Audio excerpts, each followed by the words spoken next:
officially live from my understanding of everything. Hello, everybody. I hope you're all doing well, and welcome to the annual Thanksgiving Eve Hemmas Studios live stream.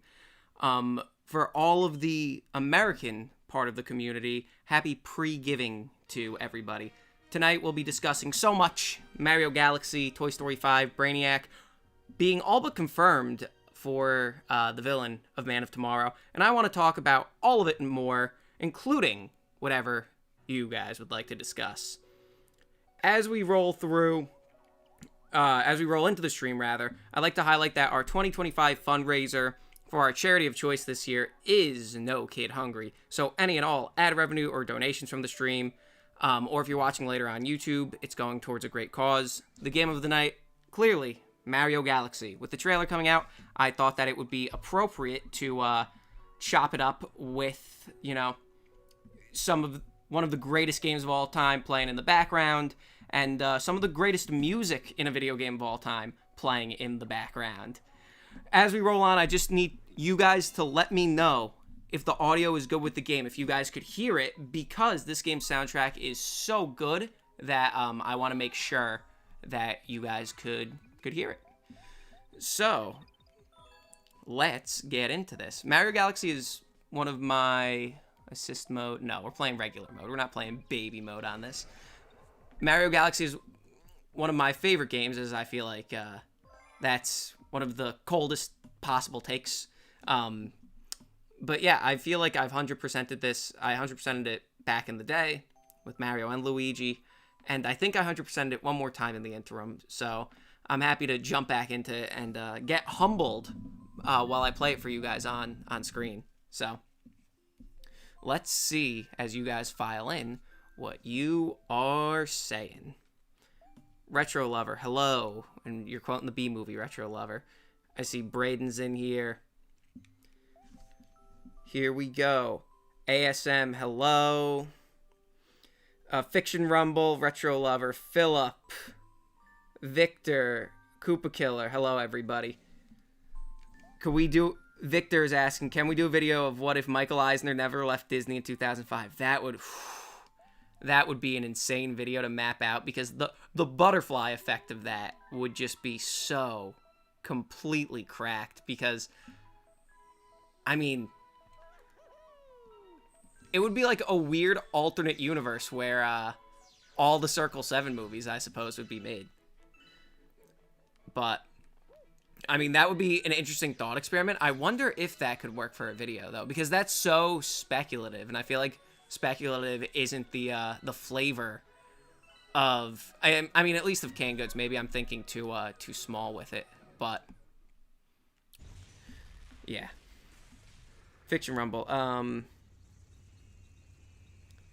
Retro Lover. So what do I think of your perfect edited picture of Batman vs Superman? It's on my DMs. Retro Lover, where? On which site?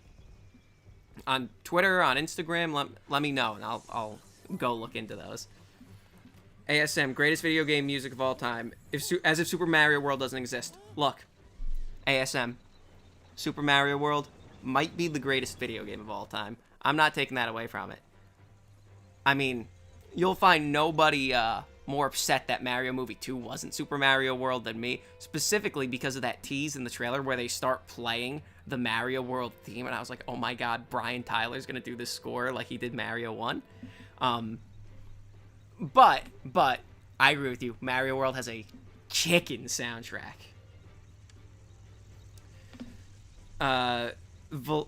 Valentin, I see you. Ryan Keefe. Oh, we have all the regulars in here. Love this. Love this. Michael, Stranger Things 5's could wait. Hemmas stream. You love to see it. Look, Stranger Things 5 waited for about 5 years too long already. So it could wait. It could wait an hour. We need to know what happens before we get left on a wild plot hanger. Plot hanger. Cliffhanger for the plot before Christmas. I was saying it to my friend. It's funny. Before, earlier today, me and him every so often will be like, yeah, Stranger Things, it's so funny. I was like, I almost feel threatened that they're dropping these episodes. Like, I feel like now that it's almost homework that I need to watch this before I get it spoiled on social media, which is, a wild concept. There's no show that I consistently enjoy as much as Stranger Things as I'm watching it, but the thought of needing to go and watch it, I'm like, do I have to? Which is so weird because I enjoy the show. Like, I even think everyone hates the season with the mall. That's my favorite season of the show, and I think the ending of that season is like unbelievably flawless. I cried like a baby watching that, and I don't cry at most stuff, so. I really like Stranger Things, but I'm like, I'm gonna be happy to see it go. Valentin, did I watch the trailer for David? Yes, I did. The trailer for David was actually, if you could believe it, in front of Predator Badlands. I mean, I'll check. I might check it out if I have the time. Glitch modder, we're so messy and complicated. Philip is saying, those videos above the DCU had an MCU-style lineup, but it's Eisner's Disney. Yo, those videos... Oh, what's the guy's name? I think he has Lion in the name. Those videos are awesome. Those videos are so good. Aura is saying, what ifs are hard to pin? Like, what if Sony bought Superman instead of Spider-Man? Exactly. That, like, it would be so abstract, because it turns into one of those things where it's like, well, if Eisner stayed, then staffing XYZ decisions wouldn't be made. Like... For example, and this is speculative because we're having it in the form of conversation here on a live stream as opposed to a video that I don't think I could ever be satisfied with the video, but it's a funny thought experiment now. So, I mean, I feel like if Michael Eisner never left, I mean, Marvel Studios, I don't know if it would have been purchased. I mean, maybe it would because Eisner was really chasing like, oh, we need something that for like young boys because Disney... He was like, oh, the princess stuff is covered. We have girls. We need something for boys and teens. And I feel like Marvel would have slotted there nicely. Maybe Star Wars might have gotten purchased sooner. Or rather, Lucasfilm. But I feel like, you know, Kevin Feige being there and having so much control, like, that wouldn't happen. Like, we would have gotten...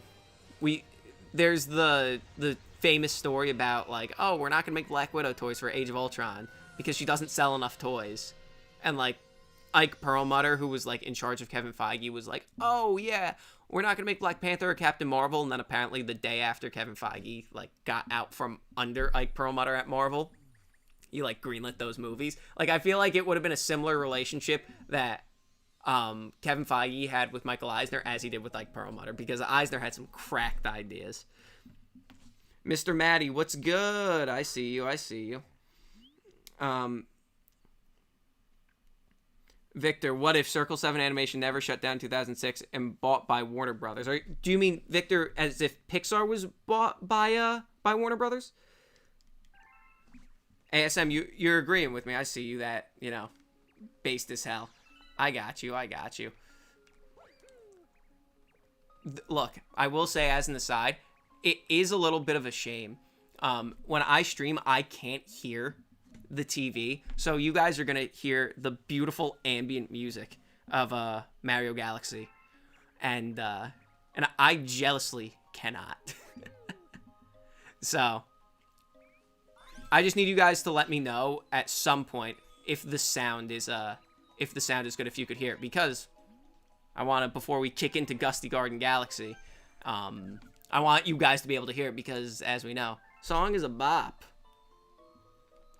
Let's see. Let's just find this rabbit, and then I'll go back to the chat. I think one of the rabbits is in the pipe, if I remember right. Yeah. It's so crazy that, like, in 2007, this game came out, and it's like, yeah, we're going to perfect, like, sphere walk and gravity stuff. And then Halo 3 also came out, which perfected, in my mind at least, like, having a really robust physics engine for a shooter. Like, how could you do that twice? Like, the industry as a whole. And there's, like, there's some other really important game that I'm forgetting came out at that time, too. But, Michael, what do I think about Superman and Lex vs. Brainiac? Look, thank you for keeping me on track, Michael, because Superman and Lex vs. Brainiac, I think I said it during the last stream, that, you know, in the run-up, James Gunn was basically like, oh, yeah, we're making a movie. It's not really a sequel to Superman. It's a team-up movie, but I'm not going to tell you what the team-up is. And I was like, oh, it's Superman and Supergirl fighting Brainiac. But then it's Lex and Superman fighting Brainiac. I really like that purely because it means that... Hold on a second, the chat jumped. Sorry about that. Purely because it means, like, a lot of, I feel like, animated, you know, Superman versus Brainiac stuff winds up being, oh, Lex teams up with Brainiac and then he gets double-crossed. Like, I feel like that's a very well-worn territory for a lot of, you know, outside of comic books. Whenever Brainiac shows up, my touchstone for that is the animated movie that's, like, modeled after the animated series. What is that? Brainiac Attacks. I feel like that story is pretty common.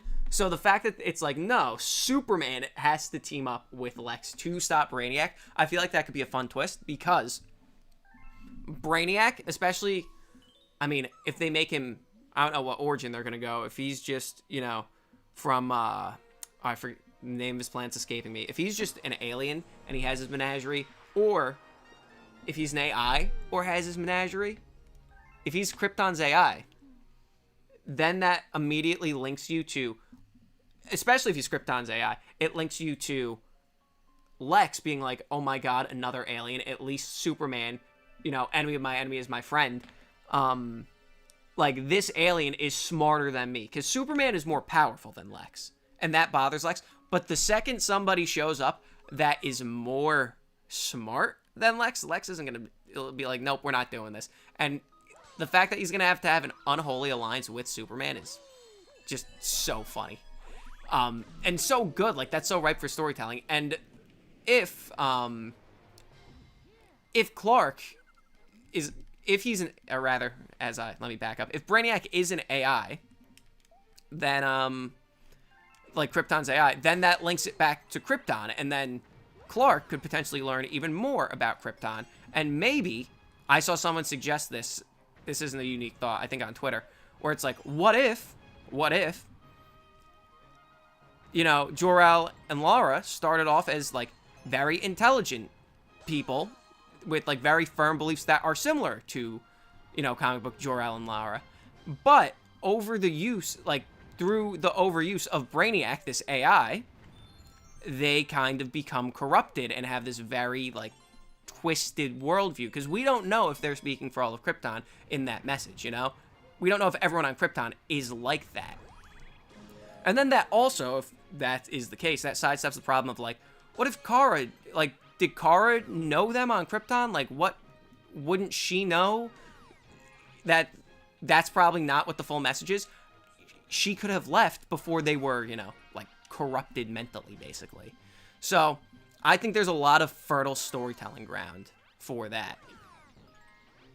But yeah, no, overall, I'm very excited. My biggest, you know, gripe with Superman 2025 is that there's not enough character stuff. So by forcing Superman and Lex together in this kind of buddy cop scenario, that kind of alleviates that, because it's going to be a lot of character stuff just by virtue of them being together all the time.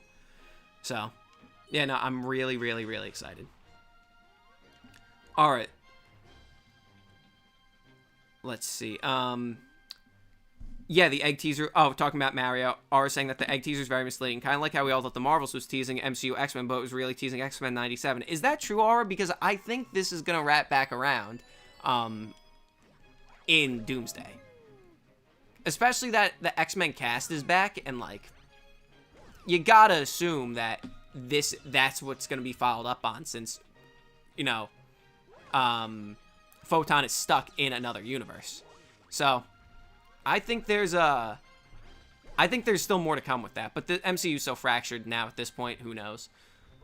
It's going to be really crazy when the opening of Doomsday is Robert Downey Jr. in, like, the Council of Kangs with, like, all of the dead Kang's backs to the camera, and he's like, wow, it was really crazy how Kang the Conqueror was here. But now he's not. So let's see. Amazing Spider-Man. Predator Badlands kicks ass. Yes, indeed, it does. It does. That movie rocked. And then Retro Lover saying that you had a Mandela effect on Mario Galaxy, because what you remember, you thought Peach was holding the puddle at the beginning instead of the star.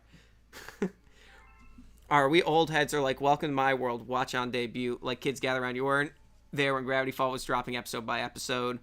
ASM, yeah, the Black Lion is who I was talking about with the DC, or who was brought up before with the DC Marvel What Ifs. Maddie is asking if I've seen Guillermo del Toro's Frankenstein yet. I actually haven't. This is a big with one of my older cousins who's like really really into film. He's actually the one who got me into like Lord of the Rings. I saw him recently and he's like, "Did you watch it?" And it was the weekend it came out and I didn't know it was out. But I haven't gotten a chance to watch it yet, unfortunately. I've heard nothing but excellent things about it. But I'm amped to watch it. If tomorrow wasn't Thanksgiving and I was doing my annual Planes, Trains, and Automobiles rewatch, I'd probably be watching Frankenstein. So, yet to be seen, but I hope to watch it before the end of the year so I can rank it on the next stream where we do the end of year ranking stuff. Michael is asking me thoughts on the Jimmy Olsen show announcement. I mean, look, I know a lot of you have heard me go on this spiel in the stream, but I love Jimmy in Superman. The way they did his character had the potential to come off as like so annoying and grating, where it's like, oh, ladies man, ladies man, ladies man. However, they did it in a way that was very much not. So that was very, very, very nice. And that he's like kind of this, you know, young reporter and not just a photographer, at least from how I understand it, that he could be going around and basically taking on, with seemingly the rest of the Daily Planet staff, these smaller villains that probably wouldn't be in a movie. I think that's a fun way to, you know, fill out the universe. So, yeah, I'm all about it. Ryan, so Marvel is dropping a little teaser on social media. I'm thinking we're getting a Doomsday trailer at the beginning of December. Ryan, I have heard people, and this isn't like, oh, I heard this, you know, through the grapevine. I've seen people reporting, people who are seemingly in the know, that the trailer will be in front of Doomsday. So, with that in mind, I think they're going to, or I'm saying it's in front of Doomsday. It's going to be in front of Avatar, rather. And I think what they're going to do, Avatar comes out on Friday, then I think they put the trailer out on Monday. I think they're going to try, at least, to do a little bit of a Phantom Menace kind of thing, where the trailer is just in theaters, at least for a little bit. And then they'll put it out, you know, that next Monday, like I said. So, what could be in that trailer? That's a good question. That's a really good question. And, I mean, actually... Oh, wait, where's my water? Guys, I'll be right back. Hold on one second. I'm not sure if you guys can still hear me. I'm getting my water. It's on the other side of the room. Sorry about that. But anyway, as to what could be in the Doomsday trailer, obviously, I feel like it's going to be a lot of RDJ's face. Even if it's scarred, you got to show RDJ's face. I think it's going to be, if the trailer's 2 minutes, I think it's probably going to be 40 seconds of him. I think we're going to get a flash of the X-Men, a flash of the Thunderbolts, a flash of the Avengers, and a flash of the Fantastic Four. A really quick in and out, but just a, like, hey, everybody's here type trailer. So, I'm excited to see how it shakes out.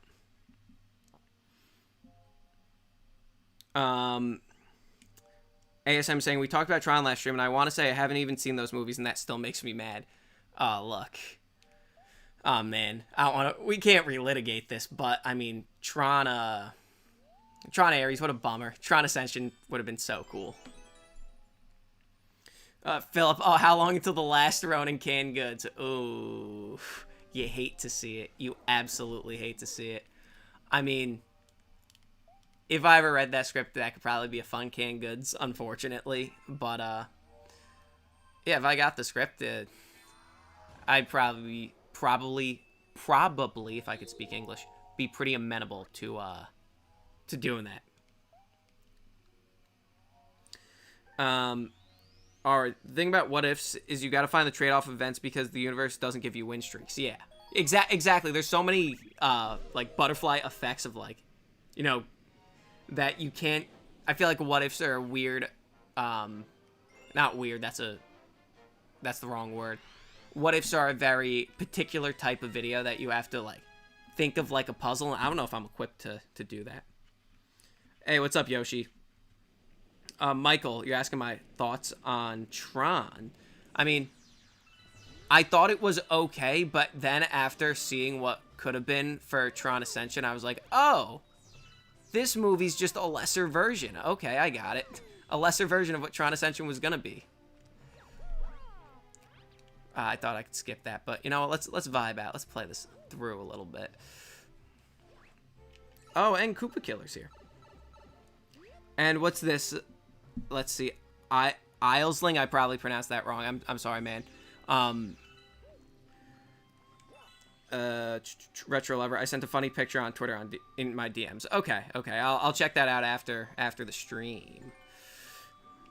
SMO Braden. You bought 3D All-Stars when it came out and barely played it. You barely played Galaxy. Okay. See, it's so funny because I also got 3D All-Stars and I played Mario 64 for like an hour and I was like, I'm good. I'm one of the weirdos, and this is gonna get me thrown in gamer jail, I guess. I'm one of the psychos who prefers the DS version of Mario 64 to the original. So playing the old one, I was just like, this it doesn't feel right because I'm so used to the feel of 64 DS. But that's rather here nor there. Let's see. Michael, thoughts on Predator and the announcement that Arnie might come back for Badlands 2? Wait, when was that? That Arnie might come back for Badlands 2? I mean, look. So, I haven't watched Predator Killer of Killers, the Hulu movie. But apparently, I saw it with one of my childhood best friends who is very, very into the Alien and Predator lore. Like, the car ride home with him was absolutely electric when he was explaining the finer details of what everything was. So, apparently, the ship at the very end of the... without, being too spoilery, the ship at the very, very end of the movie, in the I guess tag, it's not even a post-credit scene, in the tag that you see, that big ship matches up with the ship from the last chapter of Killer of Killers. And that, from my understanding, kind of gives the same impression that Arnie might come back. As well as the girl. I mean, not within the text of Predator, like, not within the actual content of the movie, but the implication, apparently, at the end of Killer of Killers, sets up something where the Native American girl from Prey and Arnie and any of the past, characters they want could really come back. So that could definitely be an interesting way to go. Valentine's asking if I believe Hemmas Studios. So I believe Warner Brothers would be acquired by Universal Studios. If Hemmas Studios could be acquired by Universal. I mean, yes, please. Universal. I know you're watching. You're too busy counting your wicked money. You have this on in the background. But, yes, I will gladly be acquired. But anyway, I think the race for Warner Brothers is really interesting. Because I'm not sure if you guys have seen this. But apparently, Warner Brothers got, like, their first round of offers from, Netflix and Universal and Paramount.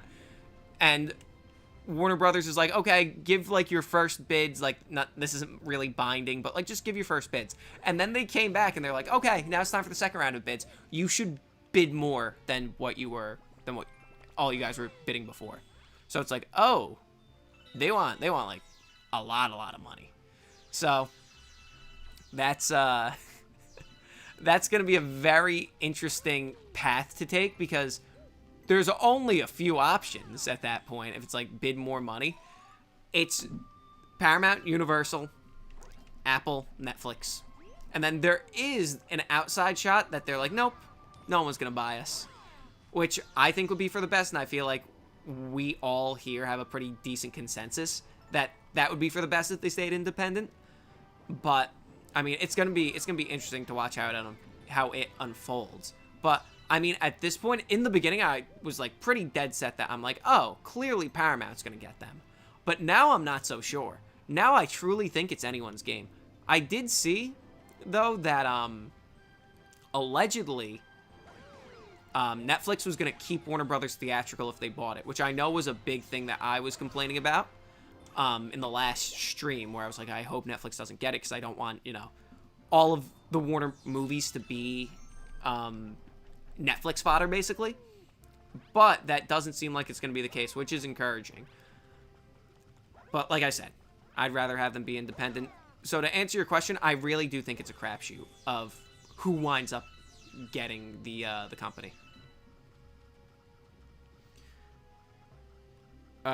Philip, thoughts on the Prowler being in Mario Galaxy? I'm not sure I understand the reference, if that is a reference to something.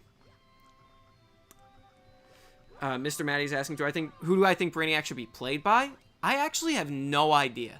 Like, I'm not really good at fan casting. There's only one casting in modern times for anything that I'm like, I think this would be fun. And just, it's like, I think Maya Hawke should play Daisy when they eventually get to her in the Mario movies, but like, that's the only thing I feel strongly about in terms of fan casting, one way or another. But for Brainiac, I legitimately don't know. I mean, maybe it could be a fun pick if they had the guy who played the High Evolution. Or, no, he's already in the DCU with Peacemaker. I was going to say the guy who played the High Evolutionary in Guardians. I think he could be a really cool Brainiac. But I really, I'm not sure how that would land, who should play him. Because it really depends on how they're doing it. Like, there's a bunch of actors that if they said their name, I'd be like, yeah, sure, I like that. Like, if they said, oh, Benedict Cumberbatch is going to play, just throwing out a random actor, is going to play Brainiac, I'd be like, yeah, sure, okay, I get that. But I don't know if, I can't think of someone off the top of my head that I'd be like, yes, absolutely, I love that. So, yeah. Oh, wait, I didn't read the rest of your thing, Mr. Maddie. I'm sorry. You're thinking Mads Mikkelsen since he didn't have the chance to truly shine at Marvel. I mean, Mads Mikkelsen could be a very, very fun Brainiac. I actually like that a lot. I probably should have read the rest of your question before spouting off. That's my be Mr. Maddie. Koopa Killer. I had another draft idea called the School Play Draft where Andy auditions for the school play and his toys. And the school play Mr. Strings, who's a puppet, that main villain. That's cool. That's a cool idea for a Toy Story movie for sure. Michael's asking my thoughts on Wicked 2. I mean, so I've never seen the play, but right after Wicked 1 came out, multiple of my friends who have seen the play go, hey, I really don't know how they're going to do this second movie and people are going to like it. And I'm go, what do you mean by that? And they said, well, pretty much every song except for one in Wicked is not that, or in the second half of Wicked, like, isn't super strong. And I'm like, huh, that's interesting, except for the For Good song. So knowing that, I went into the movie with adjusted expectations, because I knew that beforehand. I also got 99% of the stuff spoiled for me, except for, like, the last 5 minutes of the movie, like the two twists that happen there. With my expectations in check, I thought it was really solid. I feel like it was not knowing, obviously, but I felt like with what the source material was, they did the best job at faithfully adapting that source material that they could. So, yeah. That's where I land on Wicked 2. I mean,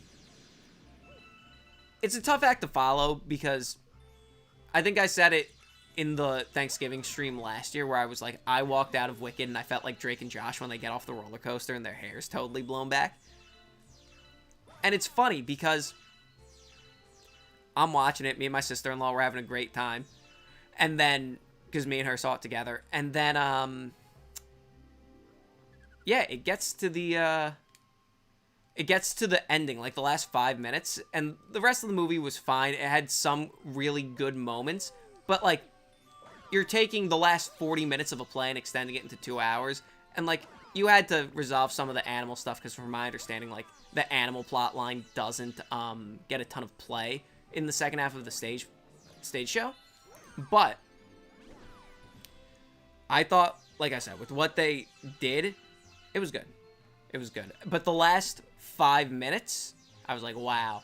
I've listened to the soundtrack of that last 5 minutes, like, a bunch of times since I've seen the movie. So I guess it's done its job. So, yeah.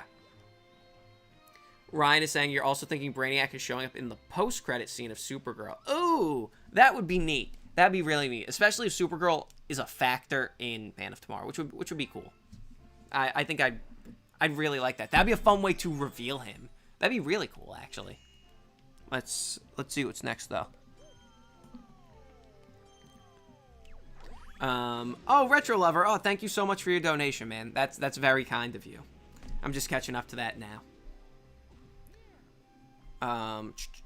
Oh, you guys are popping off. Let's get through the rest of these really quick. Okay, Aura. Given how fast the new DC dived into multiverse and has to avoid Darkseid and Trigon to avoid MCU comparisons, oh, I'm getting bodied right now.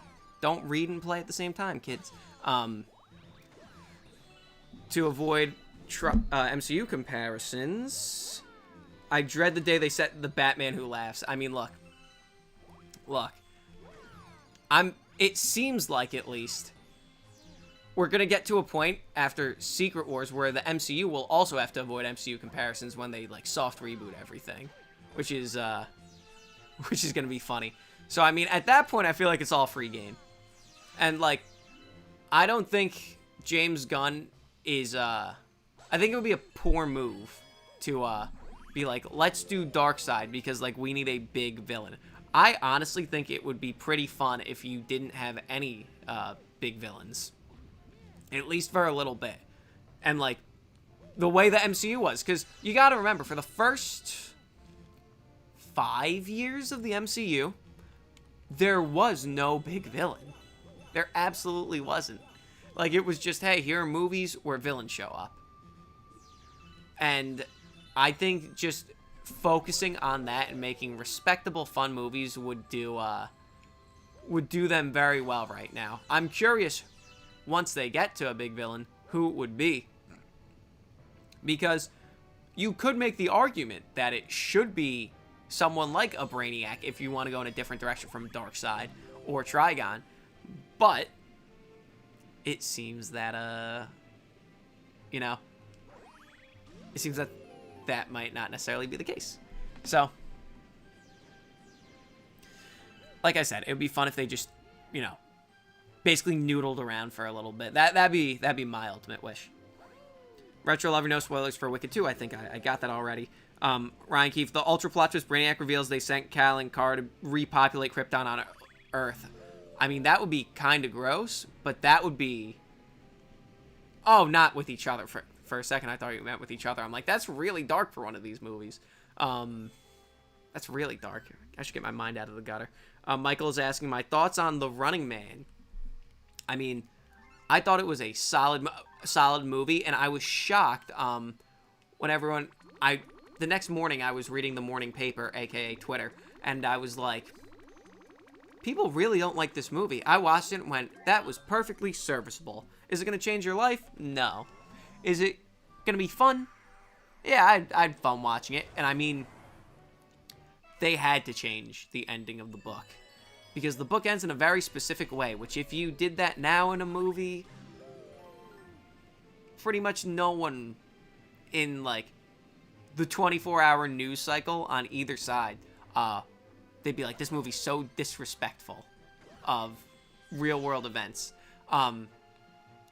Because, I mean, I don't want to spoil the book, but the way the book ends, it mirrors a real-world event that happened long after the book was written. Like a really tragic real-world event that was written long after the book was written. Or that happened long after the book was written.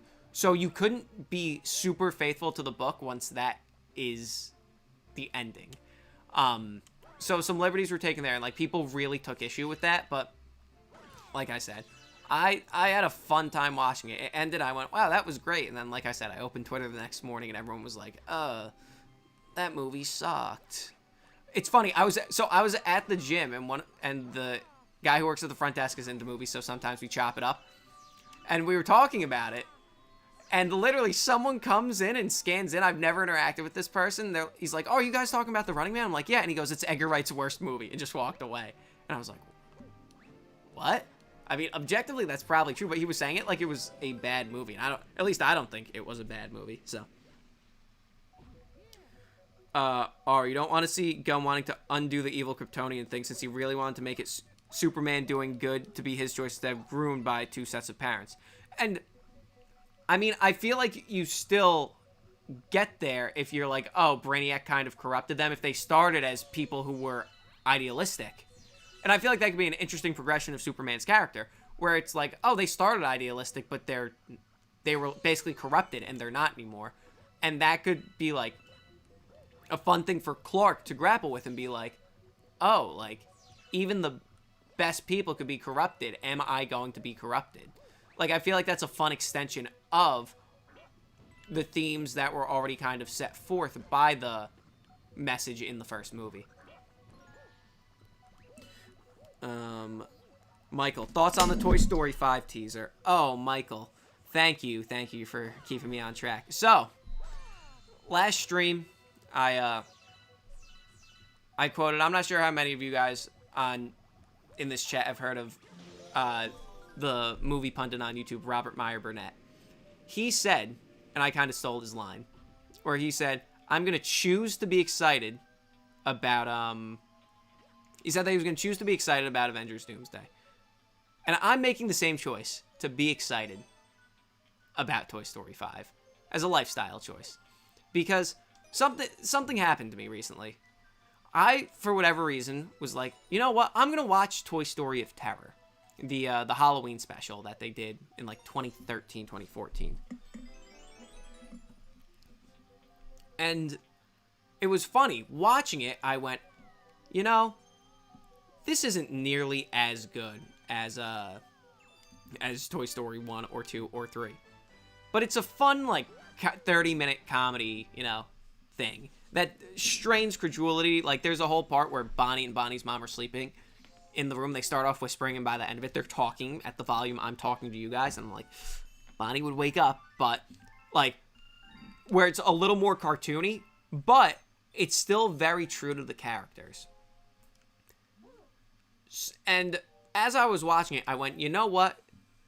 If this Toy Story 5 is the same way, where it's like, okay, this is a fun, like, kind of comedy, but it doesn't ruin the characters and it stays true to the characters and true to the world, you know what?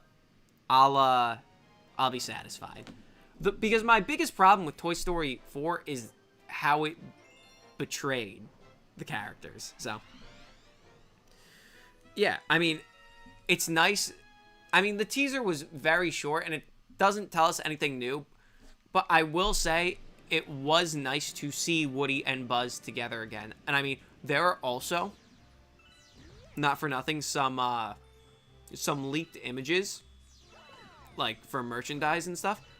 And Woody is, like, clearly, obviously, still a lost toy. But he's, like, wearing this, I thought I could get that. Where he was, like, wearing this, like, bandana as a Clint Eastwood-style poncho. And I'm like, damn, dude. That's, like, a look for Woody. That's, like, a really cool look for Woody, actually. So, if it's taking the characters in fun directions like that, where it's like, oh, yeah, Woody being a lost toy is, like, a thing. And we're really going to lean into it. I mean, I'm willing to have an open mind for it. So. Let's see.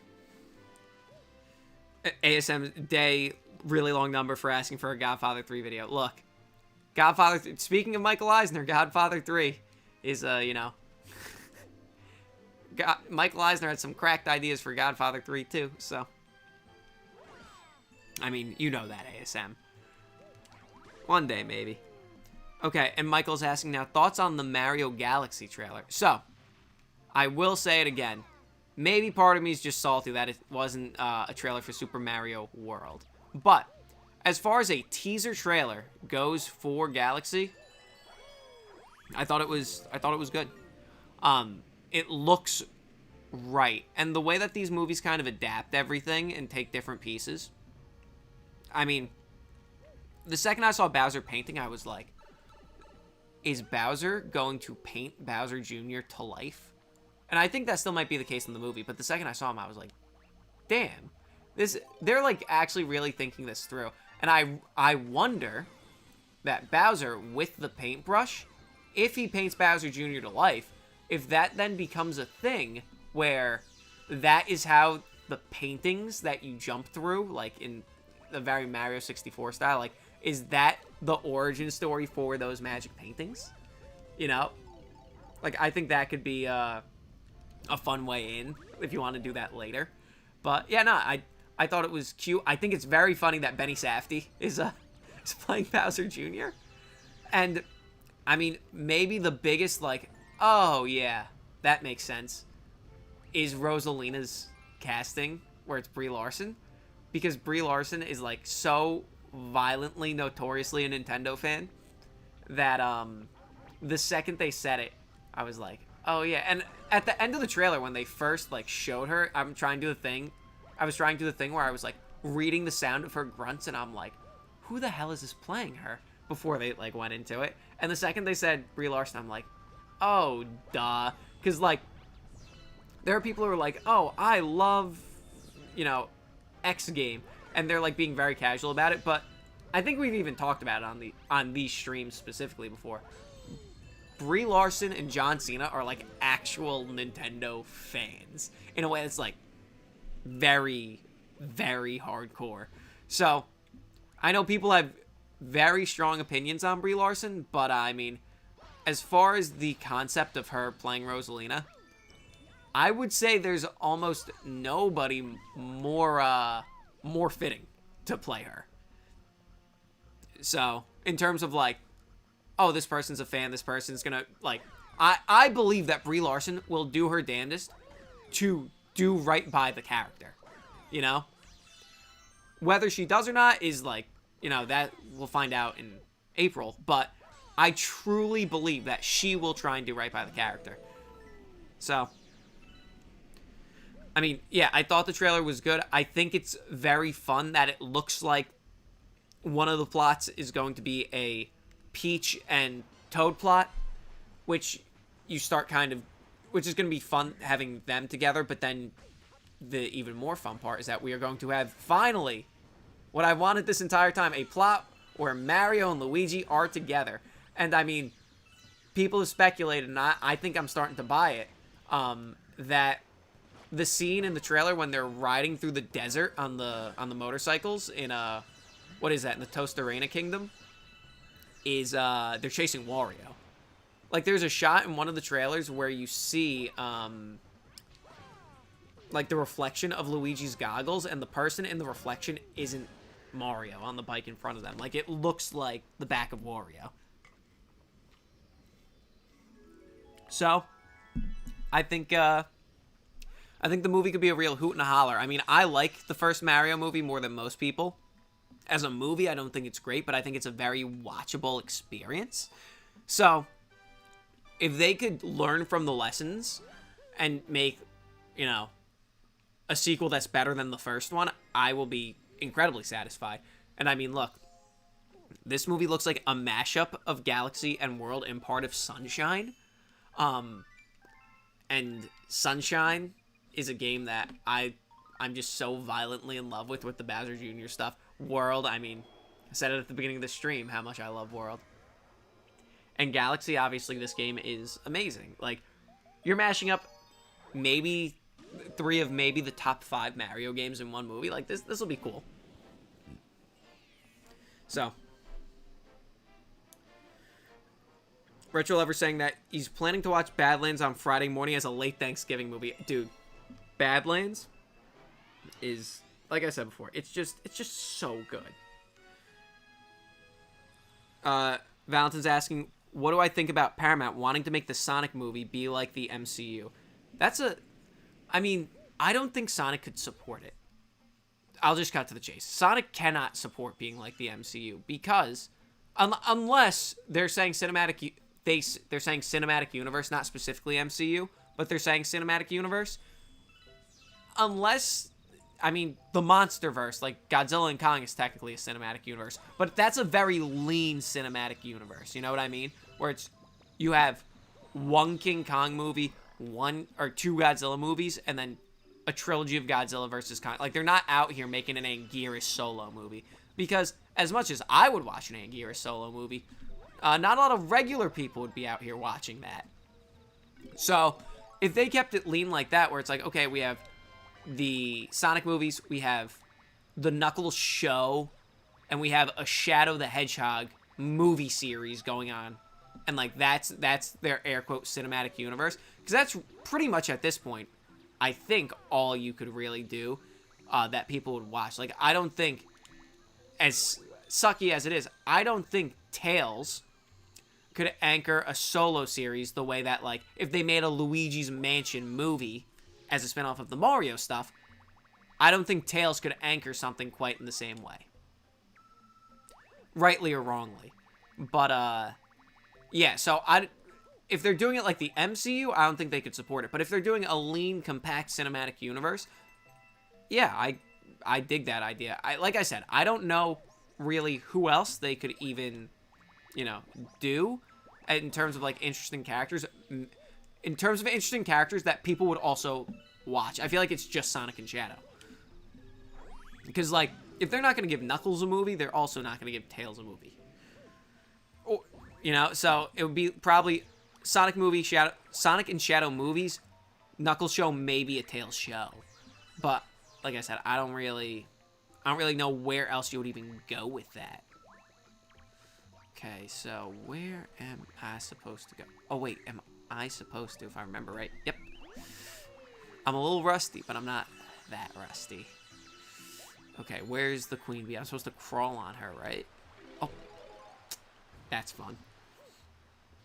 Retro Lover, what if Darkseid made his DCU debut in the Jimmy Olsen show? I would love that. People would get so... People who don't know ball, who haven't read the comics, would be so mad. They'd be like, I can't believe they debuted Darkseid in the Jimmy Olsen show. And it's like, little did you know.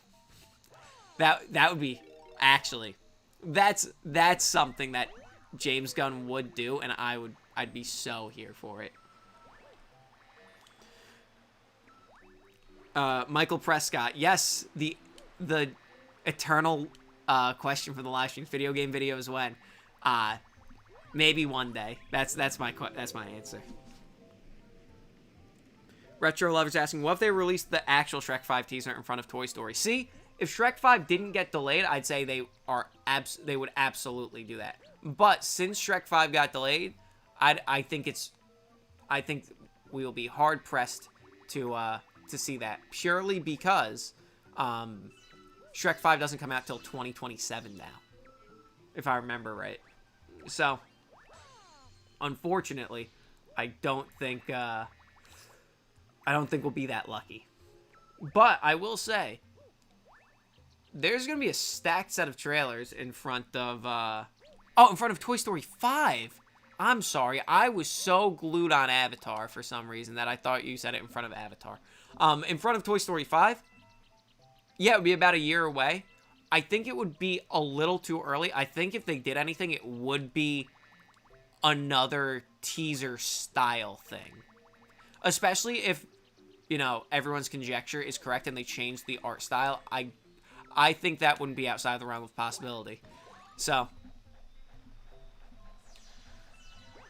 yeah, I for some reason I was so stuck on Avatar because I read that and I instantly was like, oh, Avatar's gonna have a million great trailers in front of it. It's gonna have the Toy Story trailer. It's gonna have the Project Hail Mary trailer. It's gonna have probably Steven Spielberg's new movies trailer, Master of the Universe, Supergirl. But yeah, no, Retro Lover, I think it's possible.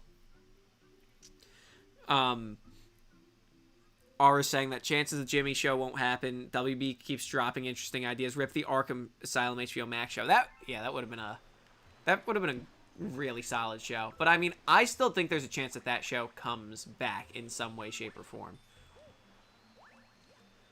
I don't know why. I just as the DCU develops, I think that, you know, an Arkham Asylum show serves a very similar purpose, just for the Batman side of it, as the Jimmy Olsen's show, where it's like, hey, we're going to show all the villains that we're probably not going to get to in the movies, but we still want to give them a little bit of love. So, let's see. ASM, I wouldn't count that yet. Clayface is still a thing. I mean, Clayface, look, it's so funny because me being me, I'm like, I need to watch all these. But if Clayface is actually a horror movie, I'm like, damn, do I have to skip this? Because I can't hang with horror stuff. I truly can't hang with horror stuff. So, let's see. Michael, will OG Toy Story 1 and 4 come out before or after Recall? To be totally honest, Michael, and I never like to promise anything one way or the other, but I can tell you definitively, definitively, I'm pretty confident that 4 will be after Recall. 4 will be after Recall. I don't know about 1. So, a little half and half. Michael. Oh, wait, actually, Ryan is saying, I disagree. I think you do a Dark Knight, you hear characters talking about Doom, and then you see them from behind with the logo. Oh, what, for Doomsday? I mean, I don't know. I think Doomsday, I think you gotta show RDJ. I really think you do. Even though it's a year out, Marvel is so injured. It's like an injured gazelle out in the savannah, and a lion, being all of us internet people, are ready to pounce on it. So I feel like you gotta just come out with a little bit more than a normal teaser. So, I mean, it's gonna be interesting what they put in front of Avatar. So, Michael's asking the hunt for Ben Solo when. Oh, you guys would know if I read the hunt for Ben Solo. Look. The sequel trilogy, I've come on here. We've litigated the Star Wars sequels so much on these streams. We've litigated Kathleen Kennedy's track record so much on these streams. But the one thing that stands out from the sequel trilogy is my boy Adam Driver as Ben Solo. I mean, to be totally candid, I'm sitting streaming right now in my childhood basement. And there is one Christmas tree, and it has all of my ornaments on it. But this year, I got a second, smaller tree. And I made it a Star Wars themed tree because I have Star Wars ornaments for days. And I'm like, oh, this could be fun. We have this second tree lying around. Let's see what this would look like. And I didn't have a topper. So I found my old Ben Solo, or Kylo Ren rather, costume helmet from when I was in high school. And I made that the tree topper. So I set that up today, and I'm like, wow, this is kind of gas. So it's a cool look. But no, I love Ben Solo. The hunt for Ben Solo script, like I said, if I had it in a second, in an absolute second. It's funny, I was actually talking to one of my good buddies today who's a massive Star Wars head. Makes me look like I'm a fair weather fan. He could tell you like the manufacturer ID number on every ship, like, is really in the weeds on it. And he didn't hear about the hunt for Ben Solo, and I was telling him about it, and he's like, why would they cancel this for Starfighter? And I'm like, that's so funny. That's really funny that everyone is on the exact same page for it. So, yeah, nah, like I said, hunt for Ben Solo, if I had it, you'd know, because you guys would be getting a video on it. Every exclusive can't be Toy Story, you know? Look, if anyone watching has the hunt for Ben Solo script, please send it my way. I'd love to read it. Like I said last stream, Mr. Bob Iger, I know you're watching. I know you like watching this. Instead of being with your family on Thanksgiving, you're watching my live stream. So please, send your boy Hemmas a little love. Philip, so what does my Thanksgiving dinner look like? Well, actually, what does everyone else's Thanksgiving dinner look like? Like, I think I said it last year in the Thanksgiving stream, which is apparently big to some of the people in the community, that I'm Sicilian.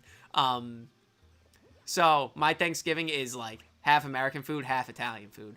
So whatever you think as the most traditional stereotype American food, it's on the table. And whatever you think, you know, we have pasta, we have meatballs, you know, it's exactly what you think it is by me saying stereotype Italian and stereotype American. So, Michael's asking me to rank all the Stranger Things seasons. So far, it is... This is going to put me in jail. 3, 1, 4, 2. I mean, I feel like... I thought... So, everyone all of a sudden is like, I hate the mall season of Stranger Things. When it came out, I felt like everyone was like, this is so much better than season 2. And I feel like there's been a crazy switch up. I mean, I'm not super, like, deep in the fandom, so I don't actually know. But I just felt like the general consensus was season 2 was the bad one. And, like, season 3 would have returned to form. Then season 4 came out and was, like, objectively probably the second best season of the show in terms of, like, tone and what it's trying to do, like, matching up with, like, season 1. But, I mean... Everyone switched up on season 3, I feel like. Yeah, so.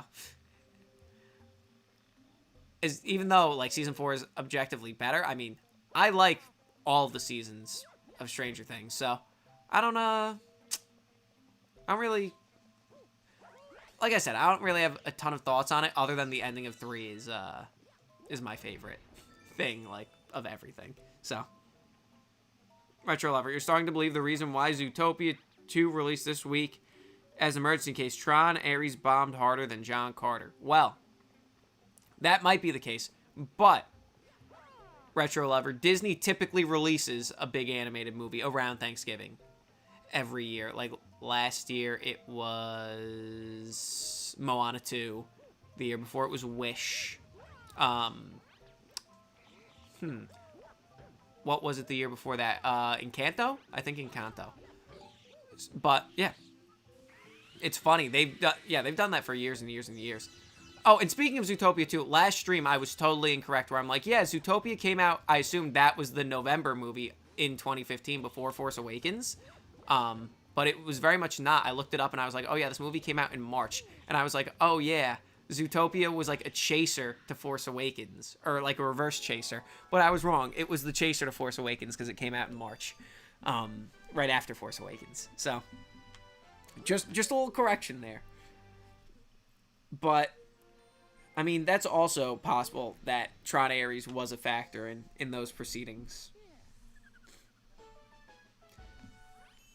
And Michael's asking what I think of Hopper and all Stranger Things seasons. I mean, honestly, I watch them as they come out, and since I'm, like, more fair weather for Stranger Things, when people are like, oh, Hopper's character changed entirely between... Season 2 and 3 of Stranger Things. I'm like, oh, I can't really tell that because I watch it once or twice when it comes out and then I don't give it a lot of thought. Like, I never do this. Last night, I watched a recap video of seasons 1 through 4 because I'm like, wow, is this what non-terminally online people feel like? Okay.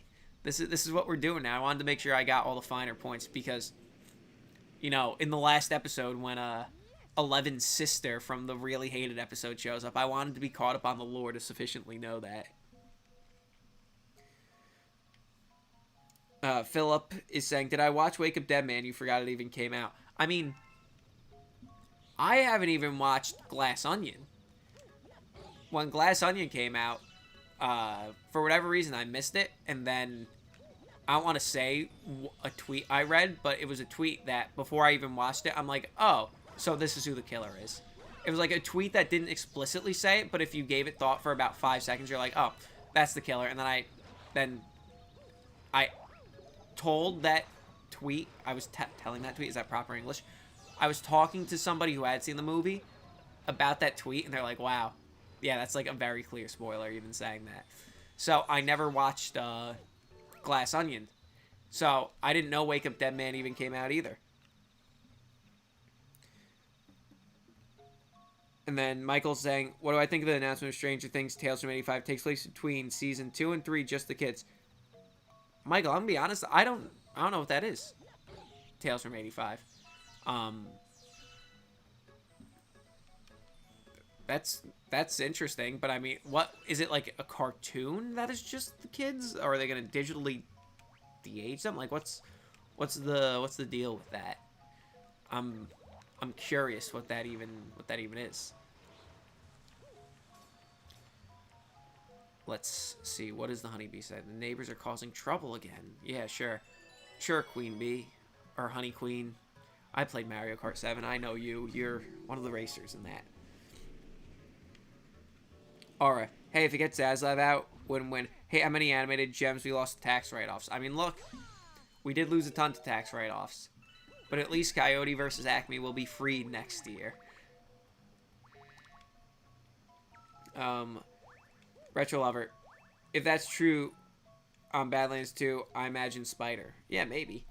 Spider-Man, Batman, Superman, Caesar from Planet of the Apes, Black Panther, and other IP can cross over with Predator. I mean... Oh, yeah, technically, I guess, because there's, like, all crossover comic stuff, right? So... Michael is asking thoughts on the Stranger Things finale playing in theaters in December. I think that could be fun. I don't know if I would personally go to the theater to see it, but if I was like a big Stranger Things head, I'd definitely be rolling out. Like, I don't know if there's any show currently running that I'd be like, yeah, I want to go see this in the theater, but academically, like, I get it. And I think that's cool that Netflix is, like, trying to explore that. Like, I gotta give them credit where it's due, because normally I'd be like, oh, Netflix, talking shit about them for, like, oh, they don't do theatrical stuff, they hate movie theaters. But now they're putting it in a movie theater, so I can't knock them for it. So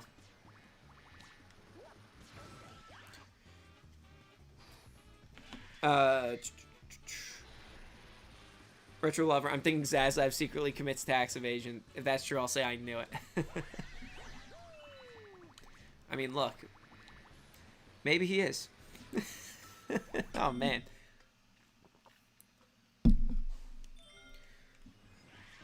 Let's see. Philip. Bowser Jr. came in with the Prowler theme behind him. Oh, yeah. In Mario 2, yeah. So, I don't get how people clock that, because God bless them for years like that. I never would have clocked that if people weren't pointing that out. And obviously, I didn't remember it well enough for the reference to land. Damn. When you play games on stream, guys, let me tell you something. Oh my God. When you play games on stream, my estimate is that your skill level at it drops probably 50%, because never once in my life have I had this much trouble fighting this early game boss. This is hilarious. Okay. We're gonna turn sideways now, right when I'm not here. Okay. So. ASM saying, I personally think they jumped to Galaxy too soon. It should have been World, then 3. The joke is too obviously, then Galaxy. I mean, look. I've said it a million times in these streams. It should have been World. It should have been about doppelgangers. It should have introduced Daisy and Yoshi and Wario and Waluigi. And that should have been 2. It really should have. You set up Yoshi, you have him, and you could have had Daisy. I think it's weird that you're introducing Rosalina before Daisy in a Mario movie franchise. Like I said it before. You could have had Maya Hawke as Daisy, and it would have been such a slam dunk. Because the whole thing, and I don't know how, if this is a hot take or not, I truly think that when we get Daisy in these movies, Daisy should be the craziest person alive. Like, she should be borderline feral. Because you have Peach, who's, like, very well trained. You have Rosalina, who's a little more stoic. You need Daisy to be an absolute wild card with the most manic energy you could possibly muster in an animated character. And put her and Luigi together in every scene. Like, Daisy and Luigi being together is, like Charlie Day's Luigi doing, like, Daisy just being absolutely cracked out of her mind, and Charlie Day being like, would be peak comedy. Like, the movie would make $1 billion because I just see it a million times. Oh my God, guys. I am struggling with this boss right now. Holy God. Okay, we're gonna jump off here. We're not gonna get this. We're not gonna get this. Wait. And there's no way I'm this dense. I could probably just get this not in the bee costume and be totally fine.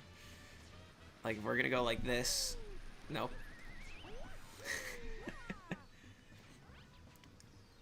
Michael Prescott, we all really thought Mario Movie 2 would be World, and they had the website domain that would have worked so much better. They're rushing. See, I don't even know if they're rushing, because by that same token, if they're rushing, that's like, oh, it's Galaxy, then we have to say the third Sonic movie, being Sonic Adventure 2, was also rushing, you know? So I don't even know at this point what, you know, like, we gotta look at it through that lens, truly, because Sonic 3 was amazing. And did they rush to Sonic Adventure? I don't know. Finally, thank Christ. Oh wow, there's a lot of chats. Hold on. Chat just jumped.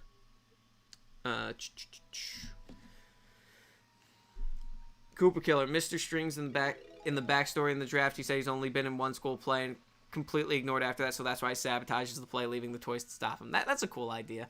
Where the hell is the Power Star? Oh, here it is.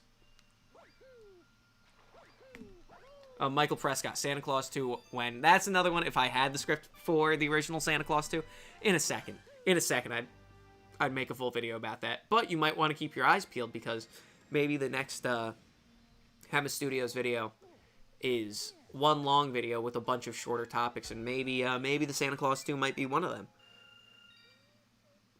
Philip is saying that he hasn't seen Wicked for Good, but you have seen the play. There's probably a single 3-hour film that would have worked but killed profits. Yeah, exactly. And I mean, look, it's one of the things that the argument could... I was actually talking about this with a few different people over the past few days.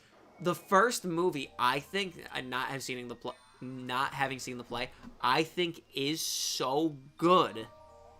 Like, no pun intended.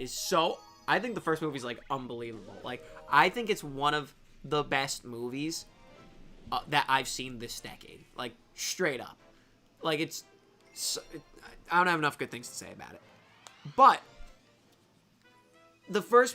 If you make a 3-hour version of Wicked, which I get, the play is, like, 3 hours with an intermission. So, I feel like once you expand that out to a movie and you want to follow up and expand on the plot with the animals, because that gets, from my understanding, in the play cut short, the movie will probably wind up being 3.5 hours. So, and the first movie being as good as it is,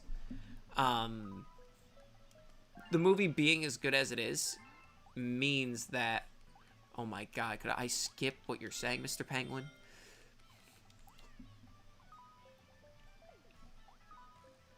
Okay, there we go, correct. I played this game, sir.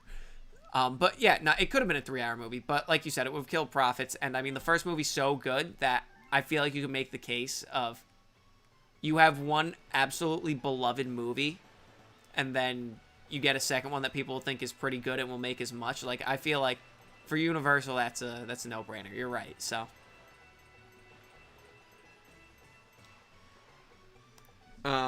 or watch Brainiac be played by John Cena. Brainiac plucked him and possessed him while exploring planets and dimensions. Now invades. Oh my god. When you said John Cena, I completely forgot about the fact that John Cena is Peacemaker. Oh my gosh. That would literally just be Superman Lives, where he was going to take over Kevin Spacey, Lex Luthor. That's so cracked. That would be awful. Look, let Brainiac be Brainiac, please. Like I said in the last stream, there's pretty much no character in any franchise ever that's come so close to being in the next one as Brainiac. I feel like literally every canceled Superman sequel is like, oh yeah, Brainiac's here. Oh really? No, we're actually gonna reboot it and do Zod or Lex again. Like, it's just so funny. Oh, come on, is this... This is the one lap, right? There we go. Okay, so. Michael is asking my thoughts on Owl House. I have never seen Owl House, actually. Retro Lovers asking my thoughts on Hotel Mario. You know what they say. Is it Hotel Mario where it's, you know what they say, all toasters make toast? Is that the quote? I might be butchering the quote. And Michael's saying Hopper's in Thunderbolts. Yes, he is. And I mean, look, his scene at the near the end with Yelena where Florence Pugh's like, Dad, I'm so alone. I went to Vegas recently and I watched Thunderbolts on the plane and I'm like, wow, Florence Pugh's such a good actor. Like, every time I watch that scene specifically where she's like, Daddy, I'm so alone, I'm like, not that I'm like crying, but I'm like, wow, this is like a really emotional performance in an MCU movie. Like, why wasn't Florence Pugh just in more stuff in the middle? Like, Thunderbolts should have been the Avengers movie for Phase 4. Like, I feel like if you move Thunderbolts in your MCU watch order to the end of Phase 4, then Phase 4 becomes, like, about something. That's where I'm like, oh, you have no main characters? If you put Thunderbolts at, and this is Monday morning quarterbacking, obviously. If you put Thunderbolts at the end of Phase 4, then that completely solves the problem. So then Phase 4 is about, like, this team of, like, imposter Avengers showing up, and then Phase 5 is about kind of setting up the multiverse stuff, and culminates with, like, oh, no, we need to, Sam going, oh, no, we need to assemble the Avengers again. Like, we need to get back to this. And then that would tie into the post-credit scene of Thunderbolts, where, it's like, oh, Sam is, like, trying to litigate the Avengers name and like keep it. And it would also tie in because then Valentina, who's showing up in all of these things, Valentina, by the way, also Sicilian, it would then make sense why Val is showing up and recruiting all the Dark Avengers, because all of that stuff was in Phase 4, and then they waited until Phase 5 to get to it. But my tangent aside, yeah. ASM is saying Zemeckis was circling Wicked. I mean, look, you know who else was circling Wicked? Apparently James Cameron, which it would have been cracked. Michelle Pfeiffer, Emma Thompson, and Nicole Kidman were considered for Glinda. Oh, so it was that long ago. Okay, I got you.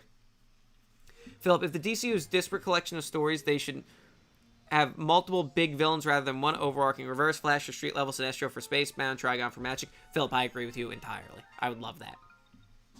Alright, well, it's not canon. They're cousins in that universe. I think even the DCAU made her just a Kryptonian adjacent species. Yes, that is true. They didn't have actual canon Supergirl in the DCAU, that's 1,000,000% true. Philip, and yes, you know, Reverse Flash isn't street level, but I know what you mean. I do know what you mean. Michael's asking thoughts on movies in the same universe as Wicked being announced in the future. See, I'm interested with what they do with it, because, like, obviously Wicked's going to make so much money. I feel like you have to at least explore it. And I mean, the Wicked series of books, there's, like, a bunch of books where I'm like, oh, is it going to be... And I know the Wicked play and movie barely resemble the book. But there's, like, all the stuff where in the book and the play don't resemble each other. But there's, like, a book about... I think the third book is about the lion. And that would then make sense if you're doing something with the lion, because you cast Coleman goddamn Domingo to play him. Like, you have a good actor. And in Wicked 2, it's not a spoiler because it's just matching the show. Like, none of, like, the core 4 Wizard of Oz characters don't have a ton of screen time, so why would you cast a big actor to play that role? Unless the project that you're doing after kind of involves them. So, I'm curious if they try and adapt the books. Like, there's a... Actually, I was about to say what the second book is about, and I think that could technically be considered a spoiler for Wicked 1. But the third book is about the lion. So, like, I wonder if that's the... Yeah, I'm not going to say the spoiler. I keep debating with myself if I'm gonna, but I'm not. So, because that wouldn't be cool. Wicked's still new. There we go. That's what we were trying to do. But yeah, I think it's an interesting concept to try and go, hey, Wicked's a beloved play. There are books. We're probably not gonna do those. So, like, yeah. I'm fascinated to see where it goes. There's no way it's going to be as successful as the other stuff, though. Because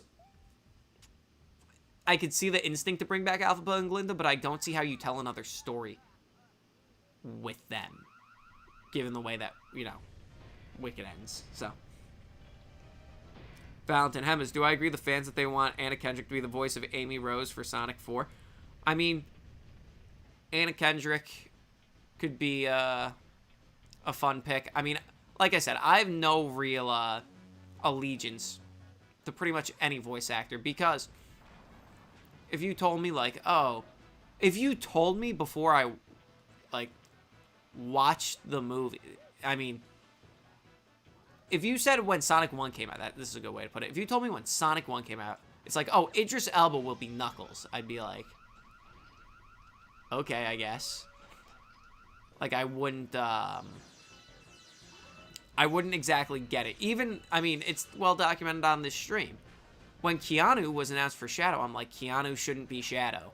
I was a big proponent of Keanu not being Shadow, because I thought Keanu should have been Espio the Chameleon if they ever, got there. But, Keanu was great at Shadow. So, I'm very willing to be proven wrong, one way or the other. But like I said, I have no real preference. Michael's asking, my thoughts on Mattson Tomlin, the co-writer of the Batman, pushing Raimi to make Spider-Man 4 where Tobey has to balance being a father and Spider-Man. Look, I truly don't think that movie will ever come out. I think it's just a pipe dream, and people like reporting on it because it gets a lot of clicks. However, I'd love to see it. I'd really love to see it, so.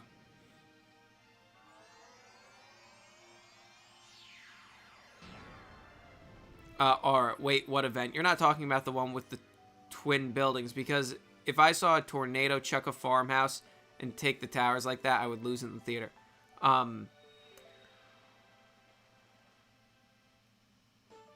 Alright, I'm not sure if we're talking about the Running Man, or I'm not sure what's going on. What specifically, if that's in reference to Wicked, if that's in reference to the Running Man, probably.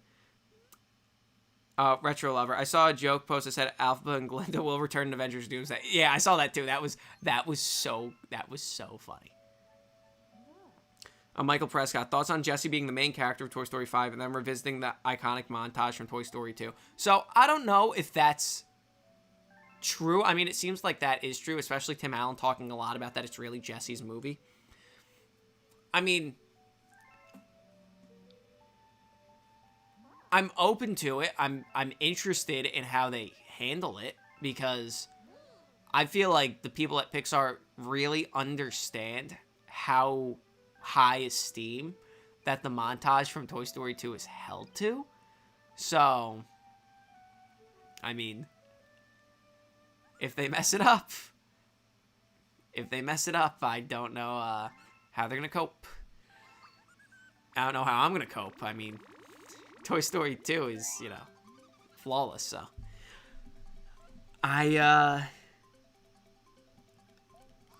As far as revisiting the montage, I really don't know. But Jessie being the main character, like I said before, I watched the Toy Story Halloween special, Toy Story of Terror, recently, and she's kind of the main character in that. And I'm like, this is refreshing. This is really refreshing seeing Jessie in have such a big role, because I mean she's obviously such a beloved character, so it's fun to see. Philip, Woody becomes like Hawkeye in Endgame. Imagine Woody's out here just killing toys.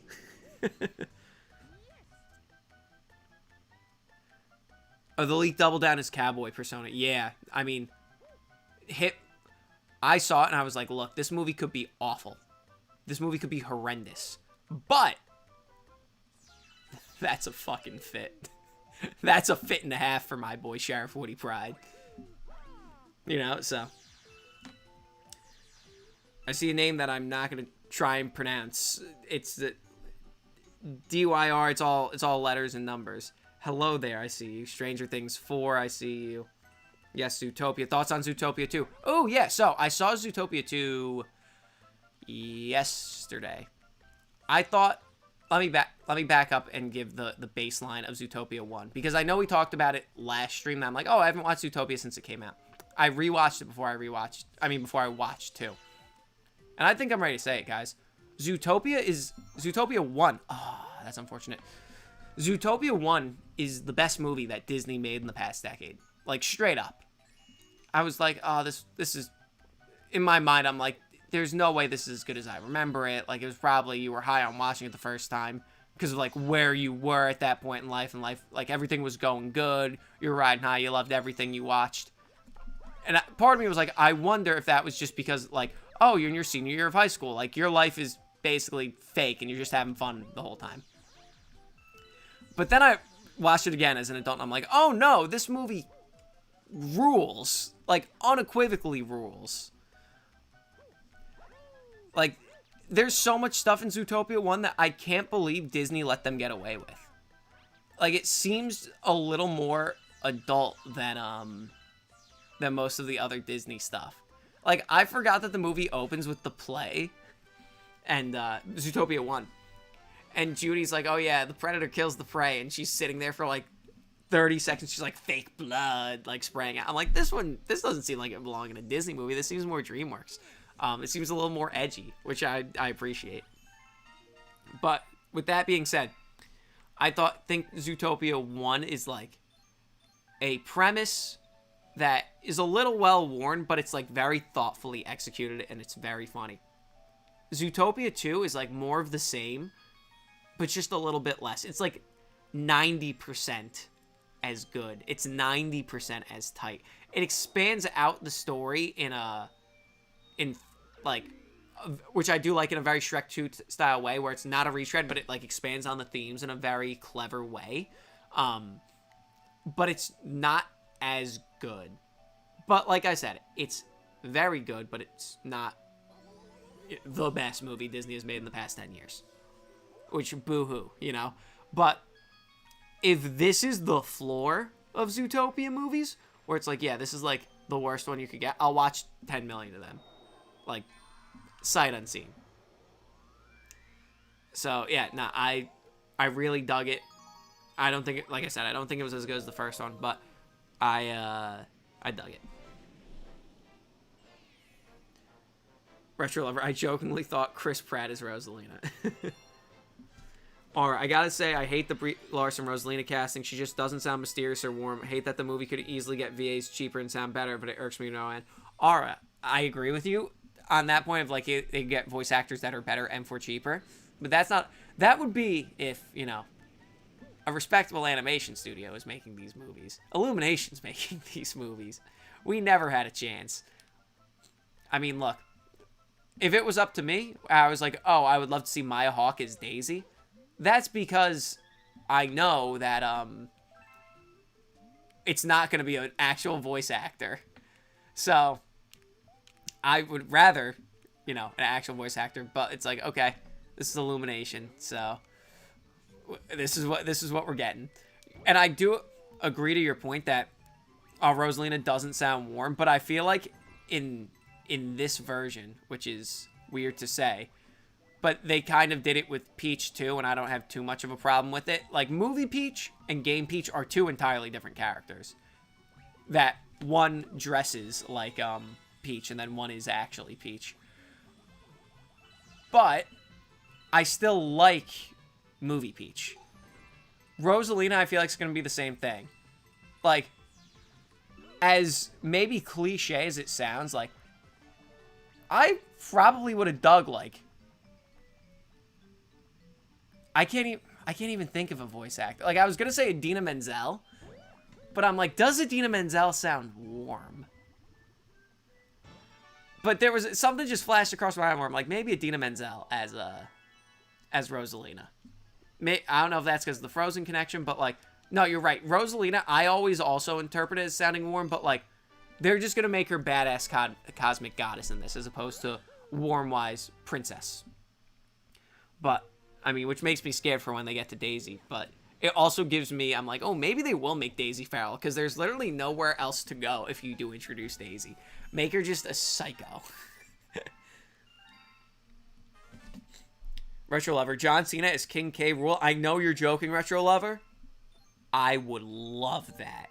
Look, the Donkey Kong Country movie starring Seth Rogen as DK and John Cena as King K. Rool. Oh my god, inject that right in my veins.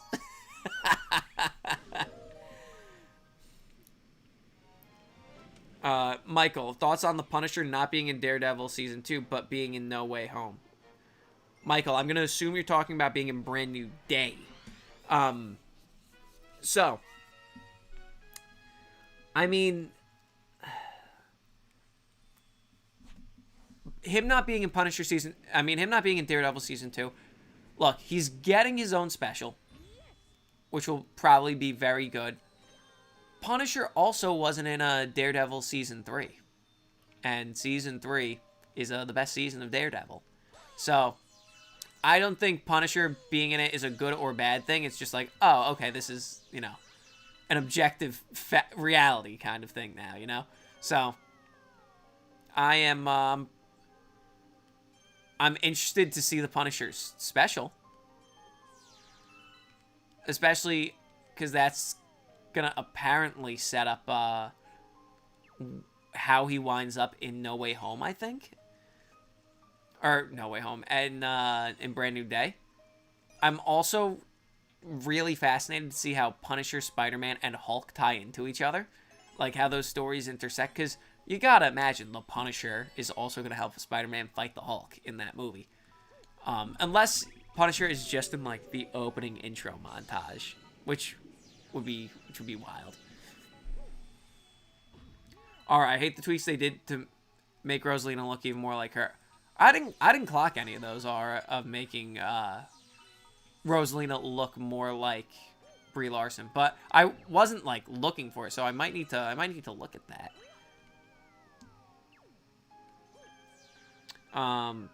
Michael, I think it was Wario who was in the mech in the trailer. Ooh, I actually never considered that. I just thought it was Bowser Jr. with a voice changer. Now I wonder. I still think it's Bowser Jr., but purely because I think it would be weird for them to be like, Wario's in the movie, that's his voice actor saying it with a voice, saying those lines with a voice modifier. That's Danny DeVito, because it's the most fan casting ass thing possible. But sometimes those fan castings make a lot of, like Bryan Cranston as Lex Luthor, that fan casting of Danny DeVito as Wario makes sense for a reason. Like, it's such a slam dunk. You could have a little Always Sunny reunion, you know, between Charlie Day and Danny DeVito. Like, that could be fun. But I think it would be a little strange for them to go, oh yeah, Wario's in the movie, and the first kind of reveal is like, oh, we're going to put it under your nose, and we're going to modulate his voice so you don't really know. Like, I think that if that is the case, that's a weird way to roll it out. I feel like you put him in the trailer and, like, you, like, very much show that it's him. Because if Wario is in the movie, I fully believe trailer 2 will be Yoshi and the stinger will be Wario, and they'll do the same thing where they'll be like, Yoshi is voiced by Timothée Chalamet, and Wario is voiced by Danny DeVito.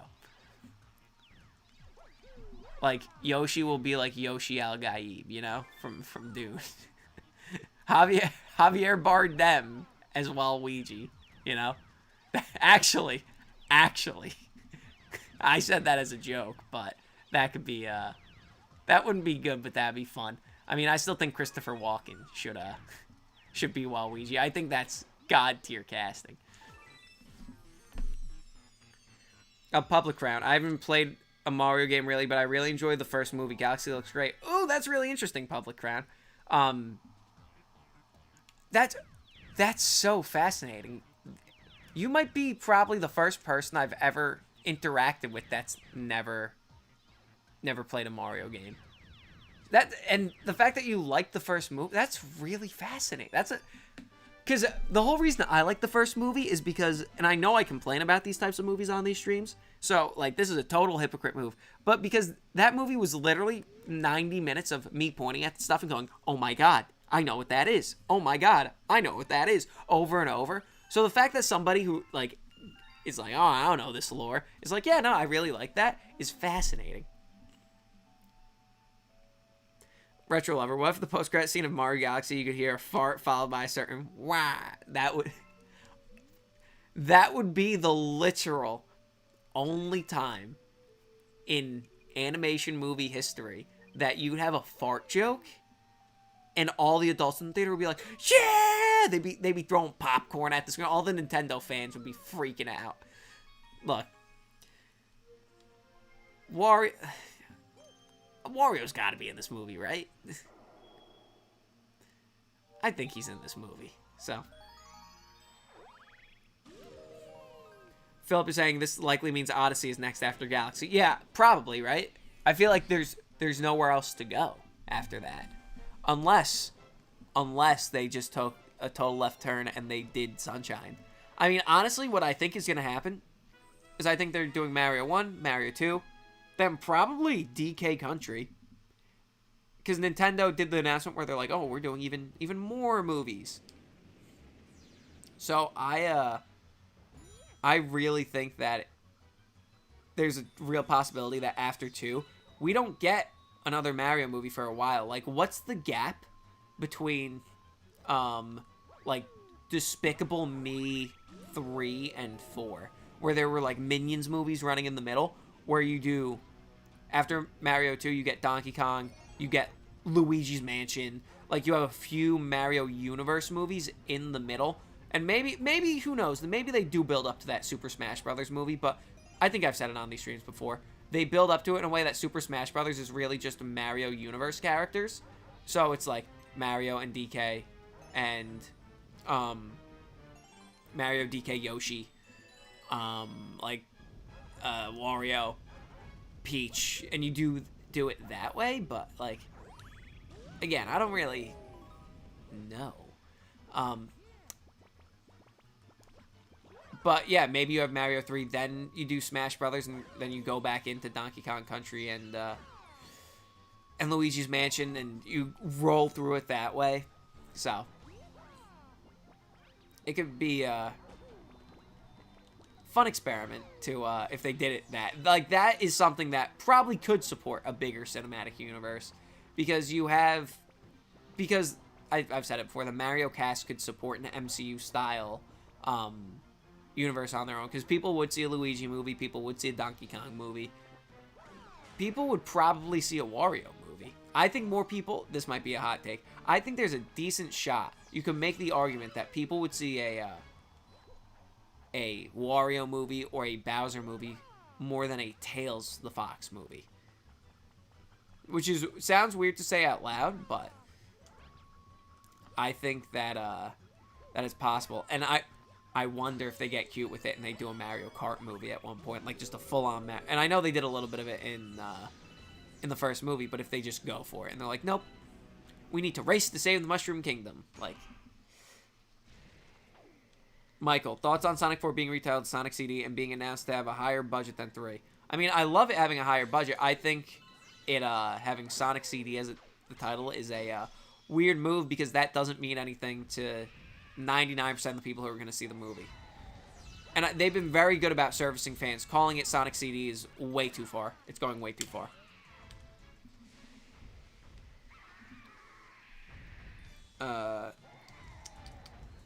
Michael is saying, I started Discord server to interact with fans more. Everyone who's active in the streams can moderate. See, I'm not a big Discord guy. And I'd be obsessing over that instead of making videos. So as of now, I don't know if I would do it. Philip is asking, oh, thoughts on Godzilla Minus Zero. Look. That is I'm very excited. Godzilla Minus One was one of my favorite movies the year it came out. That movie's a masterpiece. But I don't have much to say on it because Godzilla is a series that I love, but I don't know a ton about to speak on super intelligently. But Minus One was fantastic. People are saying in the Zero that you see, like, it looks like Mothra's face, which could be fun. And people were also saying that the G in the logo, like the G in the Godzilla logo, looks like, people said it looks like Hedorah. I'm not sure if you pronounce it Hedorah or Hedorah. Not Ghidorah, Hedorah. But, like, I don't know. Just give me a movie that's as good or half as good as -1, and I'll be very satisfied. So, Michael's asking my thoughts on Friendship is Magic and Bronies from the 2010s. I mean, I've never seen Friendship is Magic.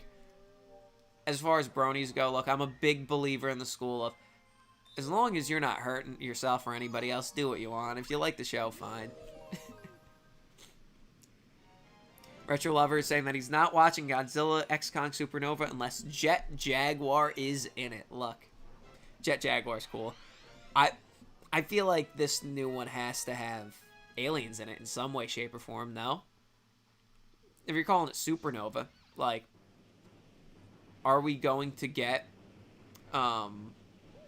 Space Godzilla? Are we going to get any of the other aliens? Like, I mean, it's weird because we already did Ghidorah, and Ghidorah is alien in origin.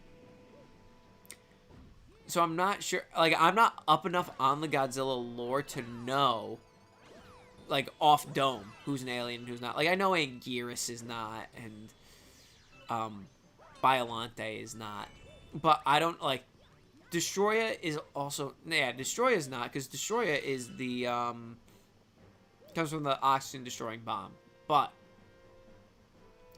off dome, I not like, oh yeah, it should be this creature. So, yeah, nah. I mean, Jet Jaguar would be fun. There's a lot of characters I'd love to see. But I'm more interested in where they, this is weird to say, in where they take the human storyline specifically, because I'm like, wait a second. This human storyline is so wildly divergent across the two existing movies and, like, everything they're doing with the Monarch show. Like, what's even going on here? Like, because I know if the first two movies are anything to go off of, I'm gonna have a grand old time. Like, in the second one, when Kong suplexes Godzilla in the middle of the desert, is like peak cinema. And when King Kong, or when Kong, not King Kong, that's not his legal name. When Kong picks up Diddy Kong and starts ragdolling him around everywhere, peak cinema. Like, how can you want anything more? He has a toothache. He's trying to be relatable, just like us. So, I'm sure Supernova's gonna deliver on the same exact, like, wow, what a goofy, fun movie. And that's really all I could really ask for at this point. So yeah, I'd also love to see Jet Jaguar. All that to say, I just wanted a total tangent.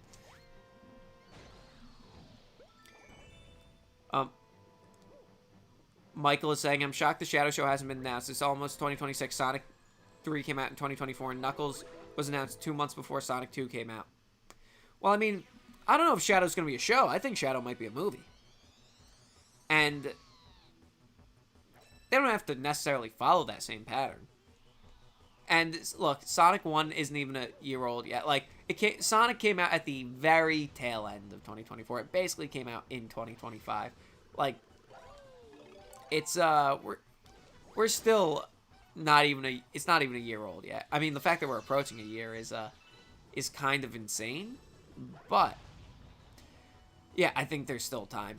I think Shadow is a movie, and that's why it hasn't been announced, because, like, they're really trying to develop the movie and trying to figure out in tandem with Sonic 4, and, like, obviously they want Sonic 4 to be right.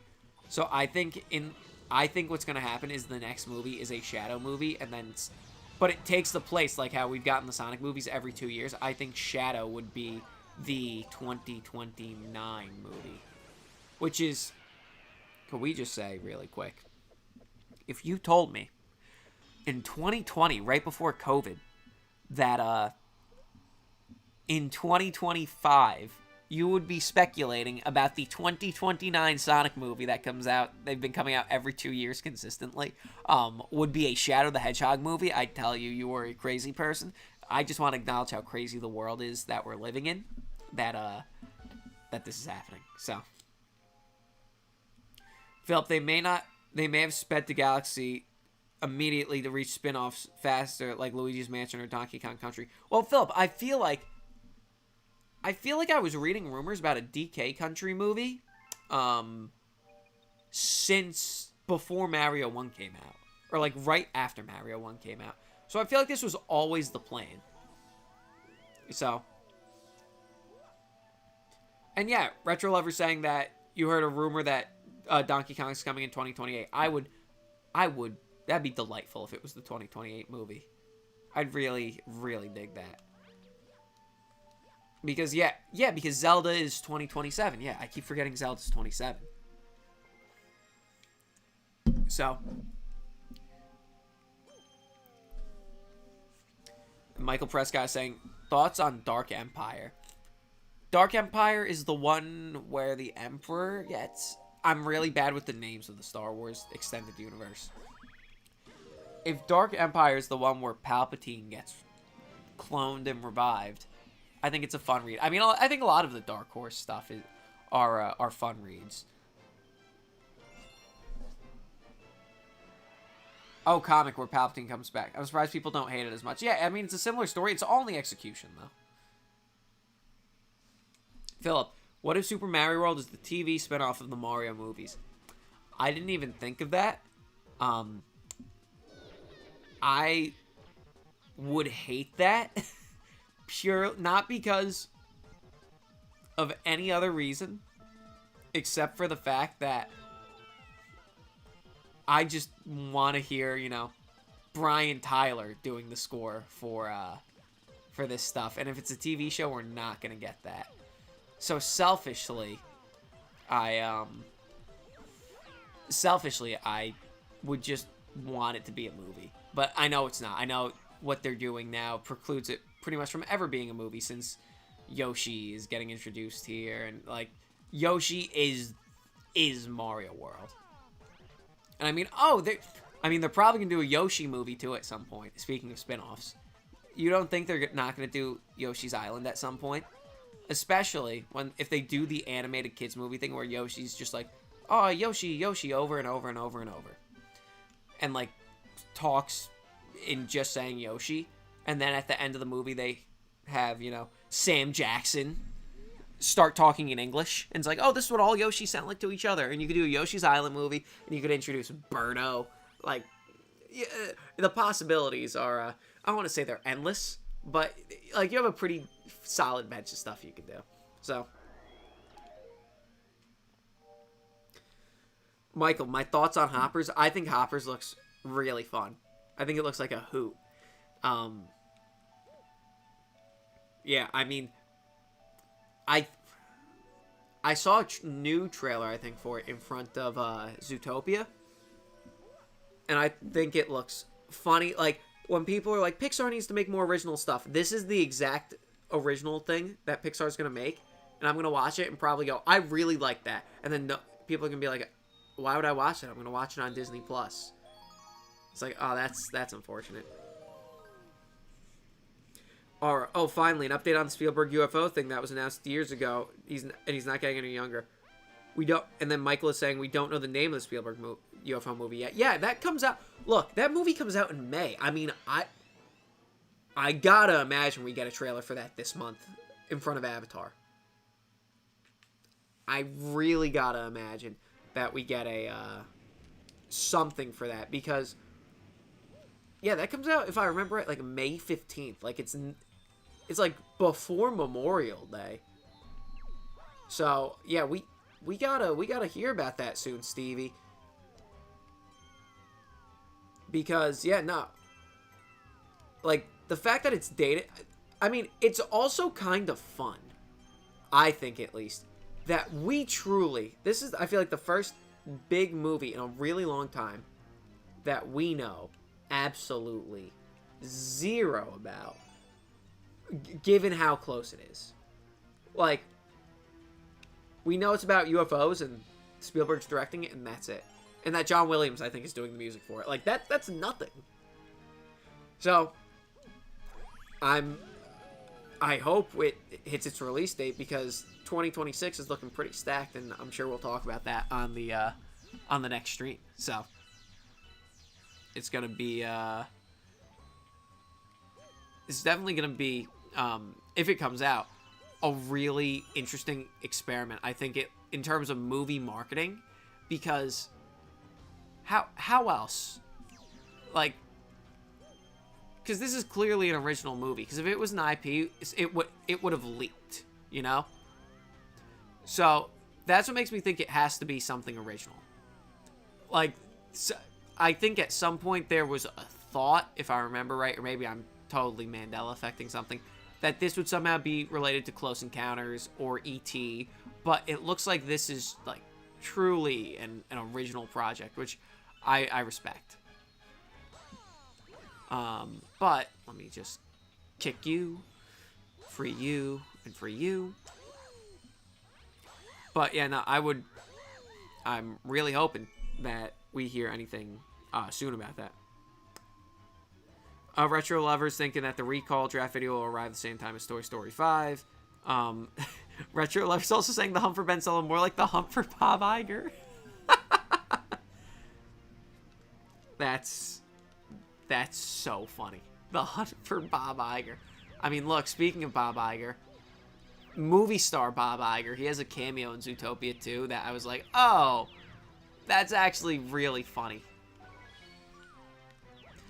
And it's like him voicing it. Like, I was looking at the credits, I'm like, oh, that's it. That's him, because the character he plays is like a reference to like Bob Iger's lore specifically, like his background, and I'm like, is that like, does Bob Iger voice that? And the credits sure as shit he does. But yeah. Let's see. Am I gonna run out of time on this? Nah, I think this is the end of the level. But I'm not sure. Oh yeah, it is. Okay, cool. Michael is saying, thoughts on the... Oh, this clock's still ticking down. Thoughts on the announcement of Puss in Boots 3 and... Hold on a second. Thoughts on Puss in Boots 3 and the implications it has with Shrek 5 and Puss in Boots 2's post-credit scene. Ooh, I wonder, does that... Well, I personally didn't hear them announcing Puss in Boots 3, but I don't doubt they did. I probably just didn't see it. I wonder now if Puss shows up in Shrek 5 at the end to set that up then. Like, the movie ends and it's like, kind of like Shrek 2's post-credit scene, where, like, Puss just wanders off instead of being like, oh, I'm going to the club, and then, like, Dragon shows up at the end. Like, Puss will be Dragon in this case, where he's, like, he shows up and he's basically like, oh, what did I miss? And I think that could be cute, and then that would set up Puss in Boots 3. Retro Lover, I was waiting for someone to say it. Also, there is a Ben Solo spinoff movie called Marriage Story starring Black Widow. Look. That scene in Marriage Story when...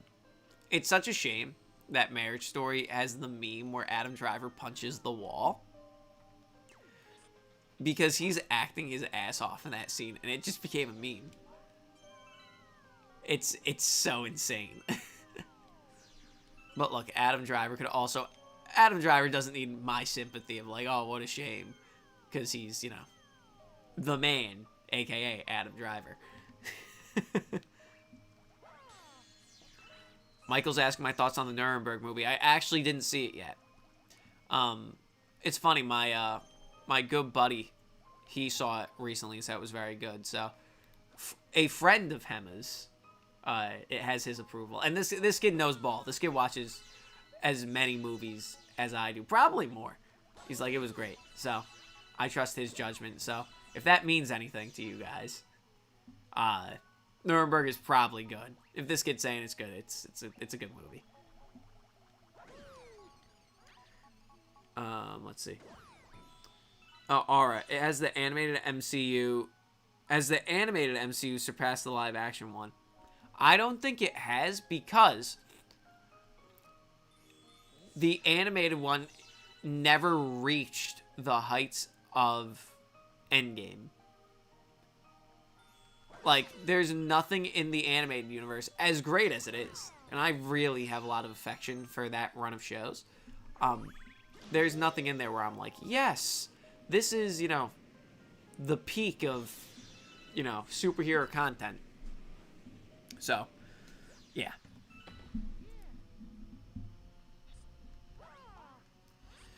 Oh, let's see. Michael, thoughts on the Mario movie and the announcement Mando season 4? Oh, on the Mando movie and the announcement Mando season 4 is happening afterwards. So I think that Mandalorian is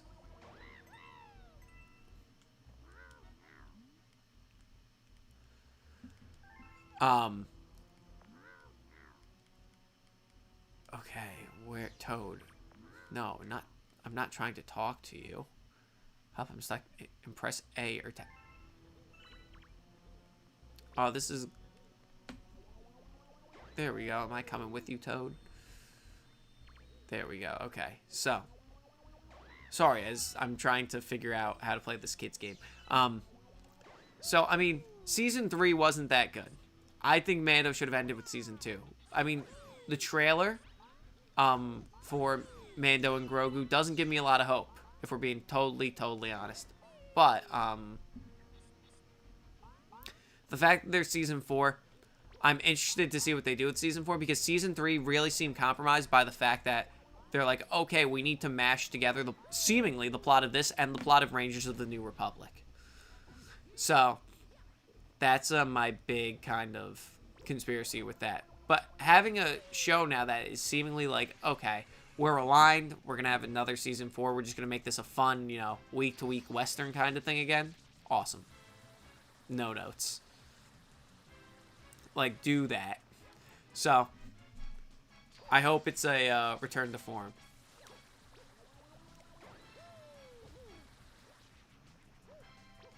And there we go. Okay. Public ground. I think Disney canceled it because they probably wanted to distance themselves from the sequel trilogy. Which, you know what? Totally understandable they wanted to do that. But, what they failed to take into account, weirdly enough, is that they already ruined...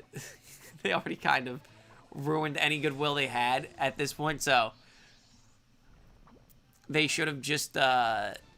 Actually, no, that's Monday morning quarterbacking. I was going to make a snide remark, but that's probably the exact reason why. Like, all jokes aside. So... Yeah, you're making a good point. You're making a good point, Public Crown.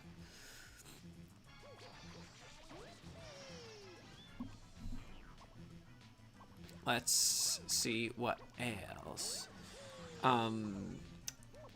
Or the Batfleck Batman script, the holy grail of DC scrap movies. I mean, it's definitely my holy grail, Aura.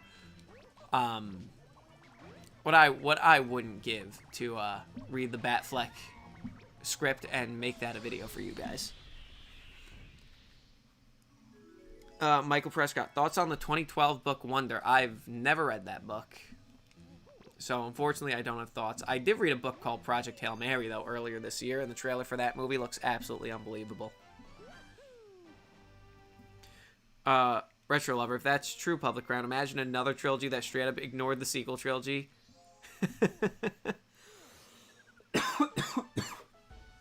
Michael's asking what I think of Linkin Park. I think Linkin Park's good. Or rather, old Linkin Park is good. I mean, I haven't heard much of their new stuff.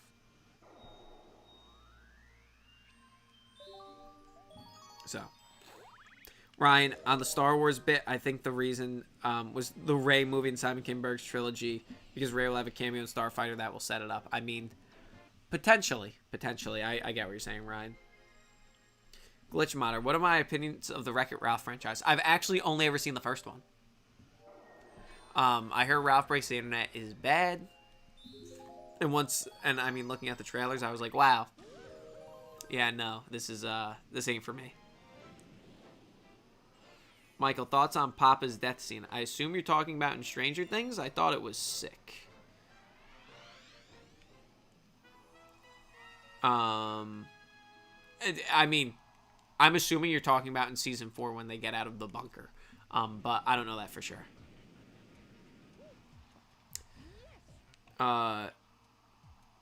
Crashdown on YouTube. What's up? What is up, Crashdown? Michael is saying that Stranger Things 85 is a cartoon taking place between season 2 and 3. Okay, so it is a cartoon. That's, I mean, that could be fun. I mean, I don't know what you could possibly do that doesn't just make it a slice of life cartoon about the kids. Because the way season 3 starts, just if I remember correctly, is like them being like, okay, a bunch of really twisted shit has happened to us. Let's try being kids, like, just for this, so, like, let's try being normal for once. So, I don't know what they could possibly do, but, like, sure, why not?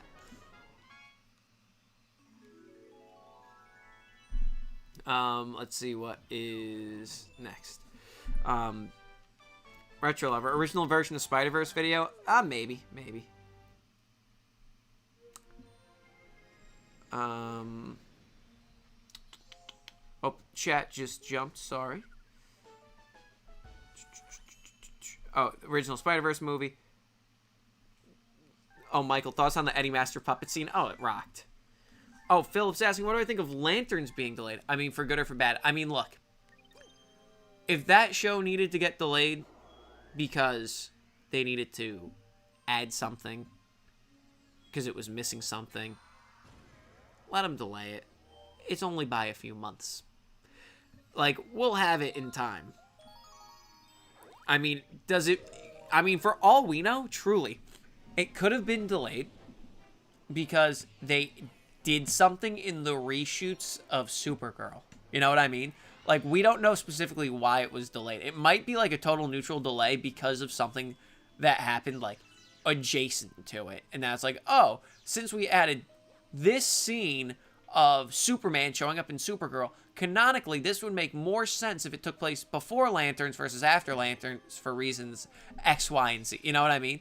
So, it might be one of those type of things.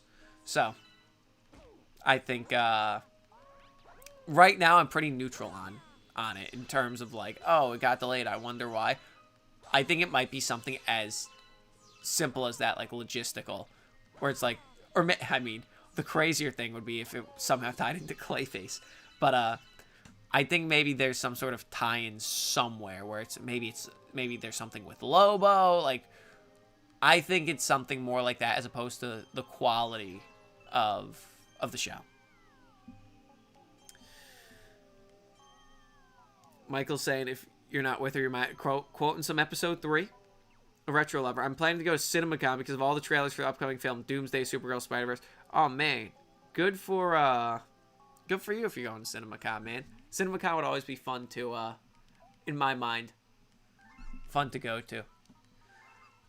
Like that I used to love E3 growing up. Like growing up as like a big video game, fan. E3 was the thing. Little did I know that E3 would die, and then CinemaCon is literally E3 for movies. Like, where I was always like, why don't movies have an E3? And it's like, oh no, it does. It does. Where we're going to sit you down and show you everything coming out for the next year. And it's like, I can't... Like, it's something that almost sounds fake. Like, obviously, pragmatically, it's for the movie theater owners, and that's why it exists. Like, I totally get that. But it's like, oh no, this is a legit thing, CinemaCon. Like, the name almost sounds fake too, but yeah, nah. CinemaCon as a concept, I'm like, damn, I would love to go there one day. I mean, apparently it's mad expensive to get there, but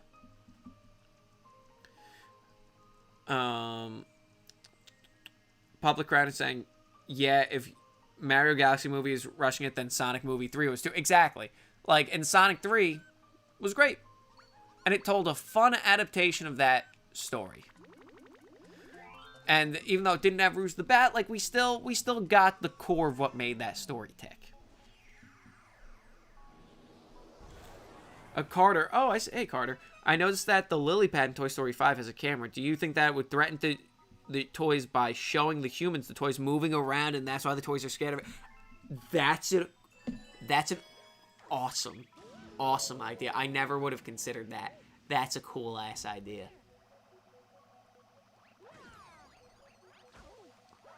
If I remember right, this Yoshi has a star on it somewhere to kill all the Goombas. Wait. Does this thing not? Let's see.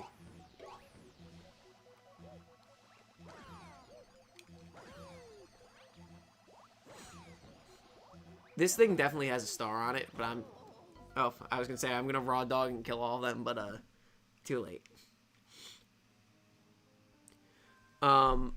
Michael, do I want to see more Shreks after Shrek 5? What am I expecting to see from Shrek 5? I mean, I'm just going to go in with an open mind. I'm not a big, like, oh yeah, I would want to see X, Y, and Z, at least for Shrek, because I like those movies a lot. Even Shrek 3, which people are like, oh, that movie's bad.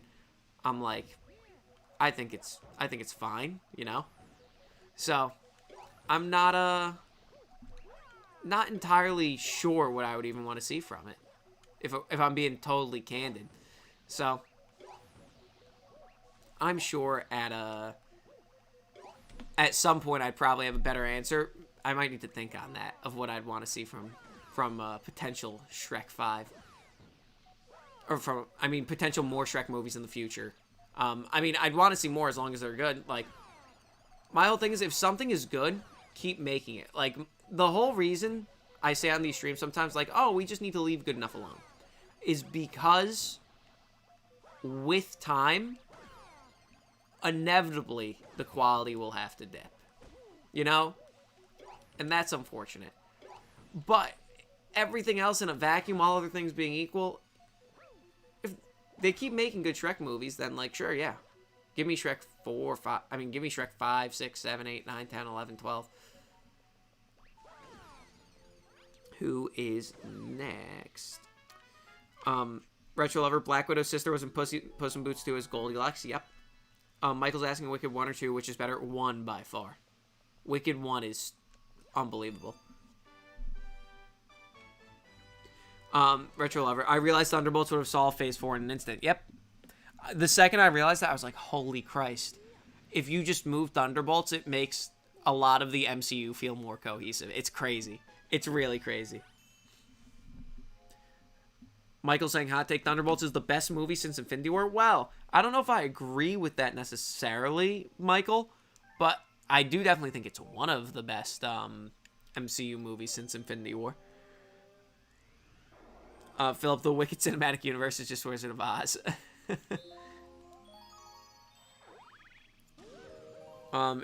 Is the Thanos of the Wicked Cinematic Universe that scary rock monster from Return to Oz? Look, Oz has so much lore. There's like 40 Wizard of Oz books. There's a lot they could draw from if they really wanted to. Michael's asking my thoughts on all the avatars in the upcoming third. I mean, Avatar 1, I think, rules. Avatar 2, I understand why people like it, but I'm like, this movie's slow, and it feels like a little bit of a retread of the first one, like, plot-wise. But I am excited for 3, because in a weird way, I feel like 3 is the actual sequel to Avatar 1.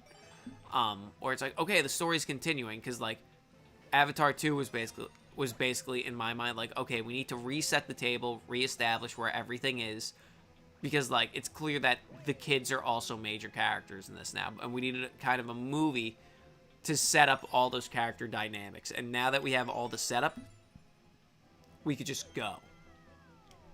So I'm fascinated to see how 3 turns out because of that. And I'm hopeful. Let's see. Public Realm. Keanu was good at job. I feel like it was kind of safe casting. Oh, it was absolutely safe casting. But much like how I was saying, where I'm like, oh, I truly think that Brie Larson really cares about getting Rosalina right. I think Keanu really cared about getting Shadow right. And for that, I can't I gotta give him his flowers.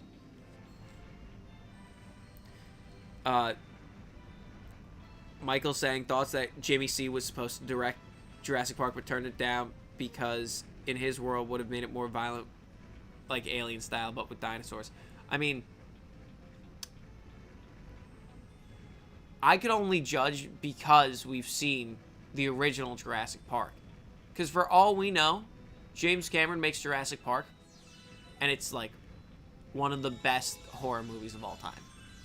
Or like violent dinosaur kind of alien style movies of all time. Like, we just don't know. That's another what if.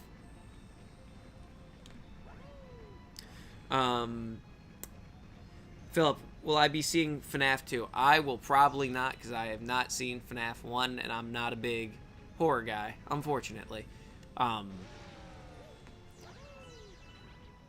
not a... FNAF is a series that I academically am like, oh, yes, but I'm not super attached to, so I'm not super broken up about not seeing it, but I mean, just out of curiosity, because it's so big, I'm always like, huh, maybe I should get into it, but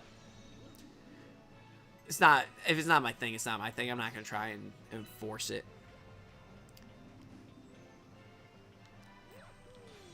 Let's see.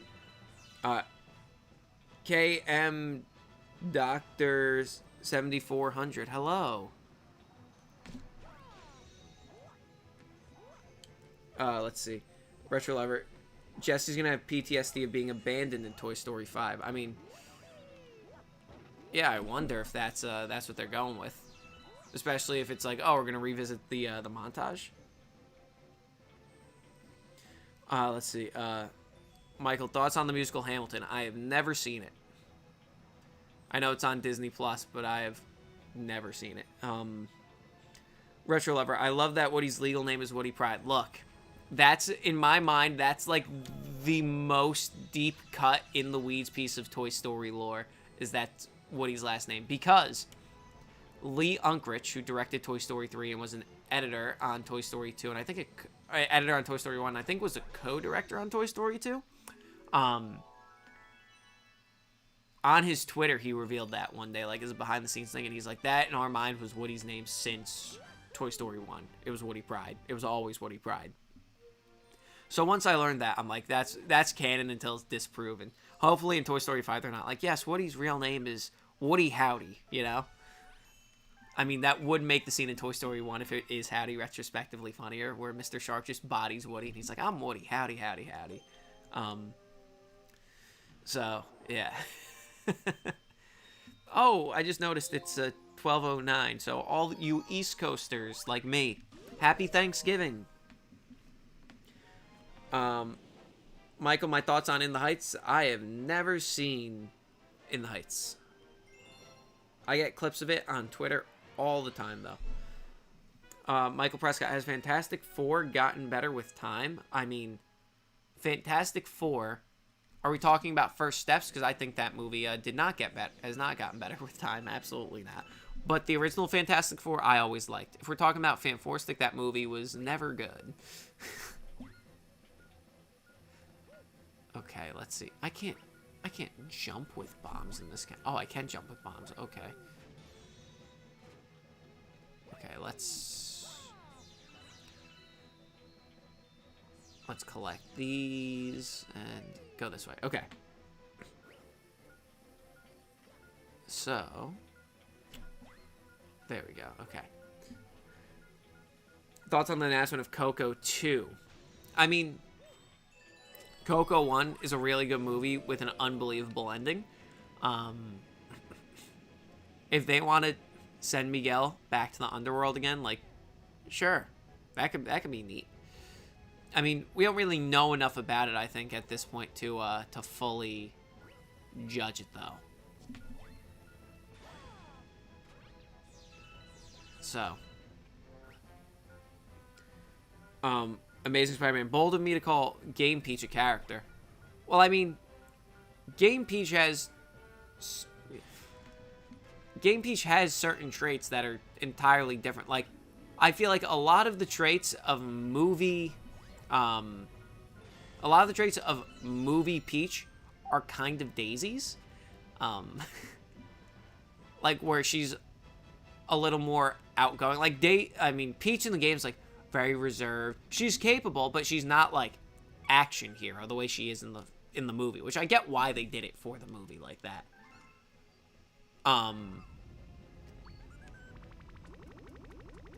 But, I mean, that is a funny comment.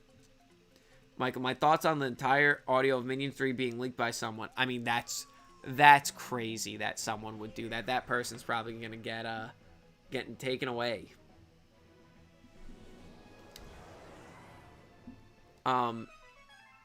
Retro Lover, is movie Peach gym coach Princess Fiona? Retro Lover, I'm gonna be honest, I'm not sure I follow. If you're saying is movie Peach the gym coach to Princess Fiona, like, oh, I hate this challenge. I forgot this is where it led me to. Oh my goodness. Okay. This one, if I remember right, has a really strict time limit. Yeah. Let's see. We're gonna take a pause here and see if I can remember. If I remember right, you have to throw the bombs. Like, oh, that's way too far. This ain't looking good here, guys. This is a bad run right now. So if we throw that here, because the bombs take a long ass time to explode. Oh, this is not good. Definitely not good. That's too far away. Yeah, nah. See, this is a really tight time limit. That's awesome. I think I lose a life. Anyway.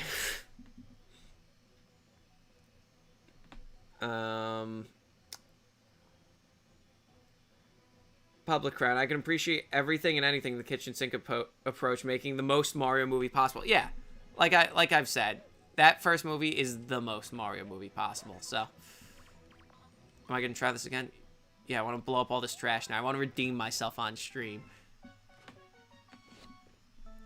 All right, so let's, once I throw these bombs. Okay, that's a decent throw. This goes there. This is like muscle memory from when I was 9, when this game came out. Yeah, 2007. Yeah, 9. Oh yeah, I think we got it this time, guys. I just need. Oh nope, spoke too soon. Absolutely spoke too soon. Come on, come on, come on, come on. Oh nope, too late. Okay. What a shame. Okay, we're not doing this. Michael, thoughts on Malcolm in the Middle being rebooted for like those few episodes? I think it'll be fun. Philip, I never owned any of the consoles, so I have no stake in the video game discussions, but the Sonic and Mario movies are good. I mean, yeah, I agree with you.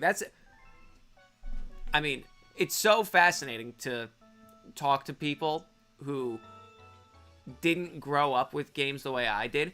Not just because, like, I can't imagine not growing up there. It's funny, I was with my friends before the stream started, and, like, me and my friends were all, like, really obsessed with games, and I was like, I can't imagine, like, part of... I just screwed that up. Okay, I wish there was a way to restart this instead of having to count down the timer. Oh, and that was a bad throw. Okay, there's no way to restart this. Okay. But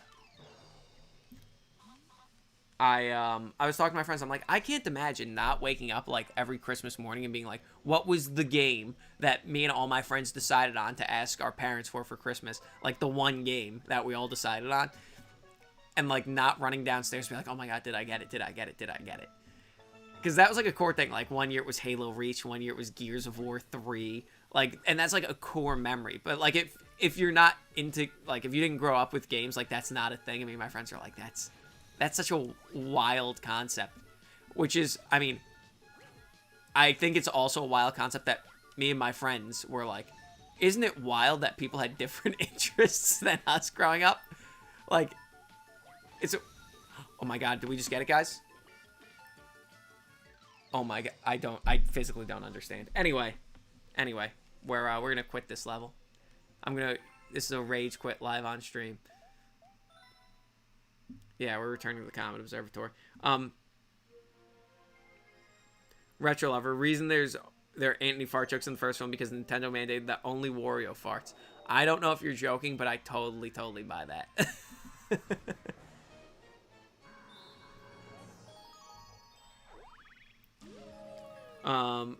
Valentine, if Paramount acquired Warner Brothers, do you think they do a Sonic X DC movie cross? Oh, wow, yeah, because they have the comics. I wonder if they did an animated thing. If they did, I think it would be an animated thing. Retro Lover, instead of calling it Sonic 4 Sonic CD, what about calling it Sonic Heroes? I think they're just gonna wait to use Sonic Heroes, because I do think Sonic Heroes is like their kind of Avengers, quote unquote, title, where they're like, here's the movie where we do everything. You had your Team Chaotix animated. Oh, actually, Team Chaotix could be a fun thing if they keep it lean, like as a cartoon. Here's like the Chaotix and Team Dark and, you know, Team Sonic and Team Rose. Like, once we get that, and you have Sonic Heroes as the last movie, and maybe they Metal Sonic Returns, you know. I forgot that was there. So I think they're holding on to Sonic Heroes for a rainy day, basically. But it's very much. I don't think I think it wouldn't be out of the realm of possibility, though. Still, them calling this one Sonic Heroes. If I was them, I would hold on to it, and I think they will hold on to it. But I don't think that it's a 0% chance they call it Sonic Heroes. Michael, my thoughts on La La Land. That movie rocks. Let's see who's next. Winter Fan, is there a lost version of Toy Story 2? Why, yes, there is.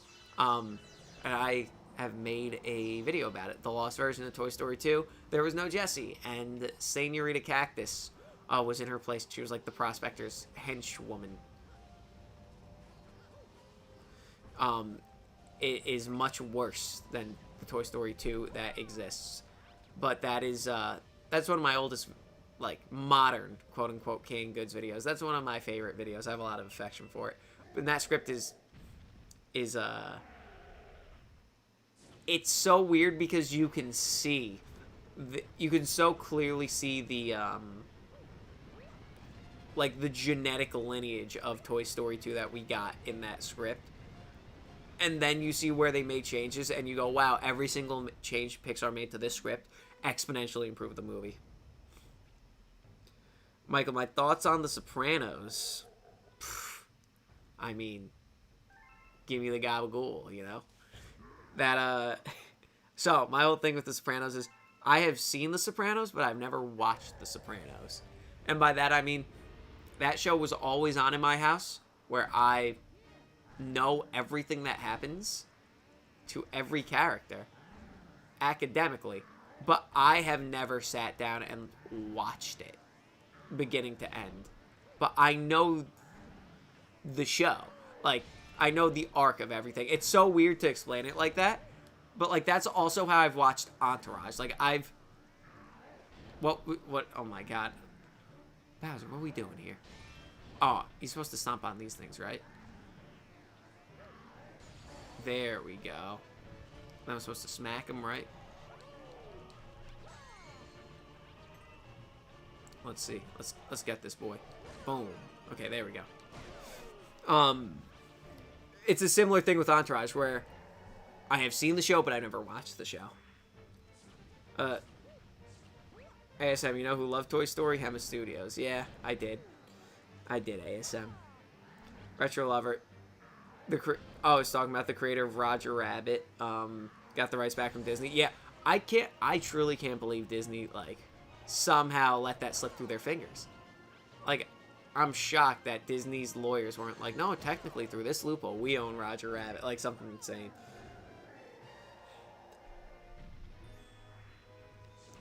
Philip saying, I gotta do a Godzilla marathon if I love practical effects and whack plots. Oh, it was never for a lack of interest. It was, because, like, as a concept, I love Godzilla, because I've said it on these streams before. My whole thing with Godzilla is that growing up, never saw any of the Godzilla, like, movies, but the games on GameCube and Wii, like Destroy All Monsters, Unleashed, and Save the Earth, I think the third one is. Like, that was my gateway into Godzilla. So in my mind, Godzilla is like a fighting video game franchise. So I don't know any of the lore, but I'm like, yo, these characters have cool designs.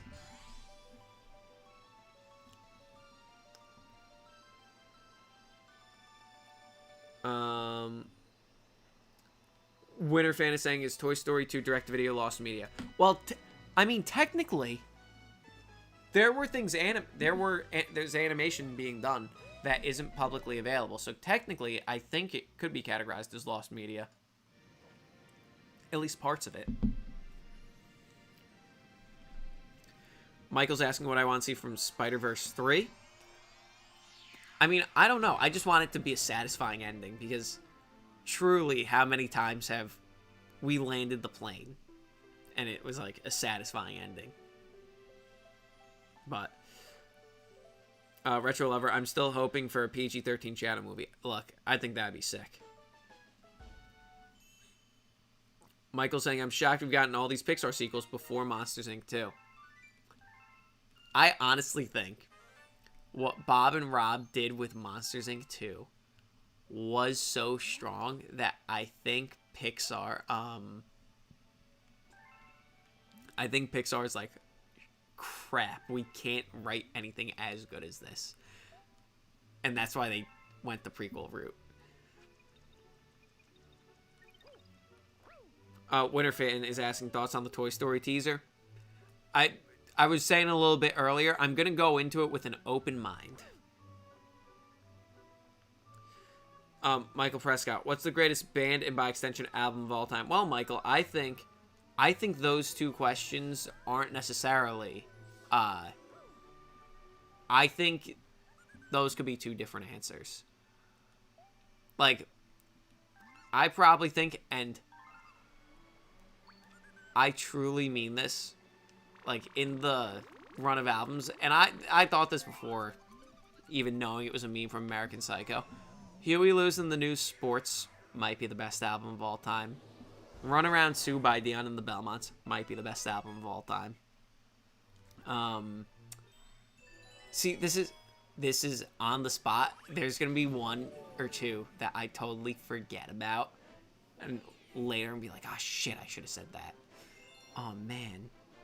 But like Frank Sinatra or Michael Jackson, like Thriller's a perfect album. Like, there's a bunch of, there are a bunch of them. So I don't know if you can necessarily say, oh, the greatest album of all time is written by the greatest artist of all time. I mean, with Michael Jackson, I think actually you can, if you make the case for Thriller, but I don't think it's like a guarantee kind of thing. So, let's see who is next. Michael, the Galaxy trailer makes it seem like now you can't do Sunshine, by extension Shadow Mario. I mean, you could do Sunshine. You could still do Sunshine. It's just not introducing Bowser Jr. Honestly, all Sunshine you need to make a Sunshine movie is just have Mario in a tropical setting and using FLUDD, and you can call it Sunshine. And I don't think anybody would bat an eye. I don't think, like, if they do this movie well, I don't think anyone would bat an eye if you did Sunshine. Like, Galaxy ends, and there's the meme where it's like, when the movie ends and Mario says, oh, I think I could go on a vacation. I could really go for a vacation right now. And, like, it sets up, like, joking around, and it sets up a Sunshine movie. Like, if this movie's good, and it's like, oh, no, just Bowser Jr. and Bowser together are the villains. If this second movie's good, no one will care. If it's, like, not the Peach is my mother plot. So, in that respect, like, think of it, again, the Sonic the Hedgehog comparison. Gerald Robotnik was dead in the game. And then they did Gerald in a very fun way in this, and no one batted an eye. The Death Egg robot being destroyed led to Gunn Finding Project Shadow, where it's like, that's not the lore from the game, but nobody batted an eye because it was done well. So, and ASM, I forgot ASM. Yoshi's Island has come up before on these streams. Yoshi's Island movie or We Riot. For ASM, please, Illumination, make it. Steve Carell's Birdo. I love that, Philip. ASM saying the rumors that the new Spielberg thing is called The Dish. Ooh, okay. The Dish. I wonder what that could be. That could be, obviously, I mean, we know it's UFO stuff, but whew, there we go. That was a little bit of a hairy shave there. Okay, so we're going to pull that way. This is so weird not doing this with the Wii remote. Like, the Joy-Cons are so much smaller than a Wii remote. Okay. Nope, overshot that. Shit. Michael, thoughts on Hazbin Hotel and Hell's a Boss? I've never seen either of them.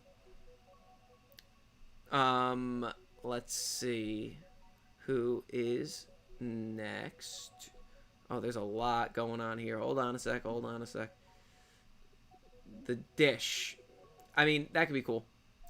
And yes, Retro Lover, John Williams is still composing in his 90s. Amazing Spider-Man. I think you should just put out the so-called recall video, and it's just you going, I'm not doing recall, goodbye. And it's just the chicken jockey video for 30 minutes. Look, when the recall video comes out, it's going to... I need that video to be perfect, so... Retro Lover. Bob Iger voicing character reminds me of Jeffrey Katzenberg voiced Rico in the Madagascar films. Oh my god. Yeah, he did. I forgot about that. Okay, let's... Oh my gosh. How am I whiffing this bad? The next video is just Bob Iger being publicly thrown off a building for his crimes against movie kind. Oh, wow, ASM. Look, Hemmas Studios, we don't condone murder here. I'm just whiffing this, guys. This is awesome.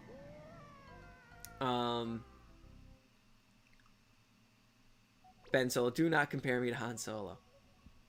Philip, which movies are winning biggest at the Oscars? I mean, honestly, I think might be one battle after another. Oh, wow. Thank you for showing me the exact way. Oh, my... Oh, shit. Okay. Probably one battle after another, though, for biggest movies at the Oscars. Michael, I think the Yondu death scene is a very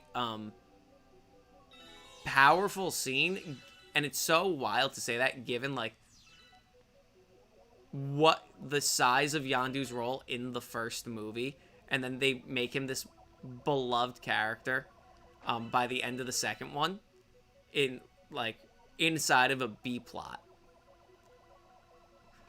So, yeah, I think it was very well done. I mean, especially the part that gets me is when Kraglin, when all the ships come and Kraglin like screams. I'm like, wow, that's some really, in a weird way, low key, really good acting by Sean Gunn. Oh, Retro Lover. What if Stranger Things finale had an epilogue that cut to present day? I'll do you one better. It's going to be crazy when it cuts to them in the basement playing D&D.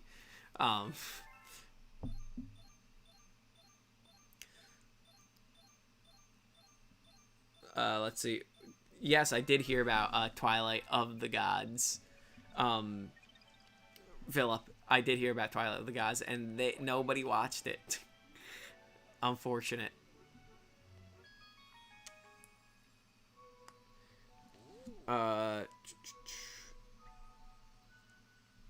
Let's see. Oh, Santiago, I see you. If I had a coin for every time Frank Darabont was involved in a TV show that only had a good season, the first one, I would have 2 coins, which is a lot, but it's weird that it happened twice. Retro Lover, what if they delayed Lanterns because they wanted to add Brainiac as a tease like they promised Lanterns would set up big in the DC? Wow. I didn't even think of that. That's wild. Michael, we should get a Shadow movie that takes place at the same time as Sonic 4 with Rouge, and they should both return for Sonic 5. That'd be cool. Amazing Spider-Man, Paramount, if they weren't cowards, we would get a Sonic Godfather crossover. Look. The thought of, of Knuckles being like, you know what? I really F with this mafia way of life and this honor.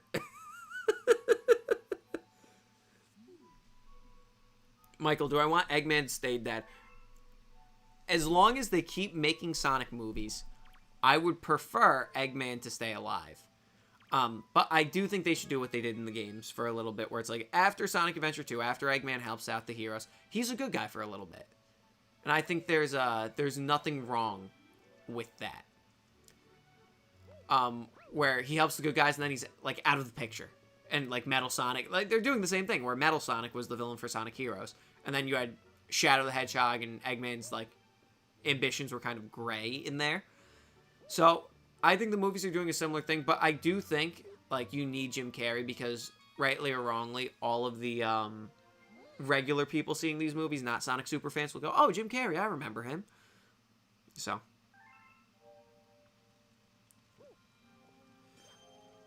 Let's see. How could the new TMNT film stand out when Mute Man was already doing the story go? If they want to Sonicify it, we were better off with The Last Ronin. Look, I agree with you. I think it's weird that they canceled the Ninja Turtles movie. I think that was, like, very strange that they canceled Last Ronin. And they're like, oh, we're rebooting again. Where, like, the fact that they made the announcement is weird. Because, like, why wouldn't you just quietly cancel it and just announce a new Ninja Turtles movie and do the thing most studios do and, like, disappear it and pretend that, pretend that it never existed. Michael, do I wish that Tom actually died in Sonic 3? No, I think Tom had to live, because if Tom actually died, even if it's by accident, like, that's a tougher pill to swallow. Like, oh, Shadow is a good person, where it's like, Shadow did involuntary manslaughter on Tom, you know? If he actually died. So. Oh, I forgot. I totally forgot this level existed. Look, this is S1. Look, I still have the finesse for this level. I might not have the finesse level for the destroying the garbage mission, but we still got... Hemmas still has the finesse for this. Now that I'm talking third person, it must really be late. Yep, I have the finesse, guys.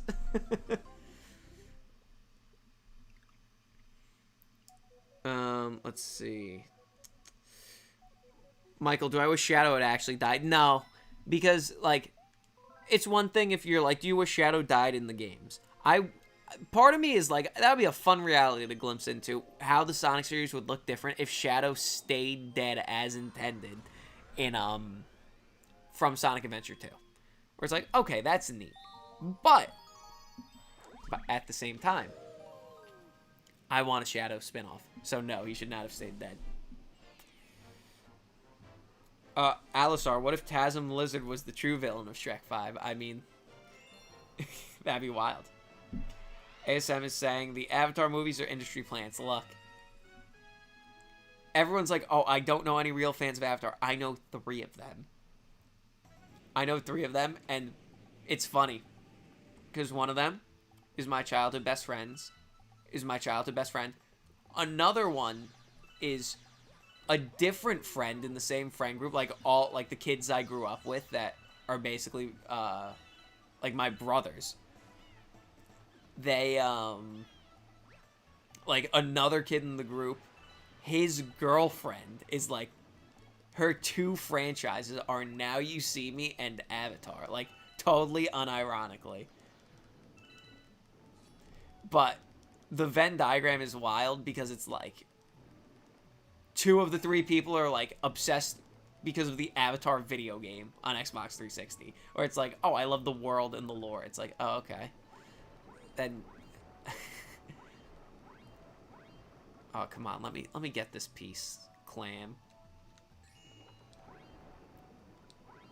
Oh, come on. There we go.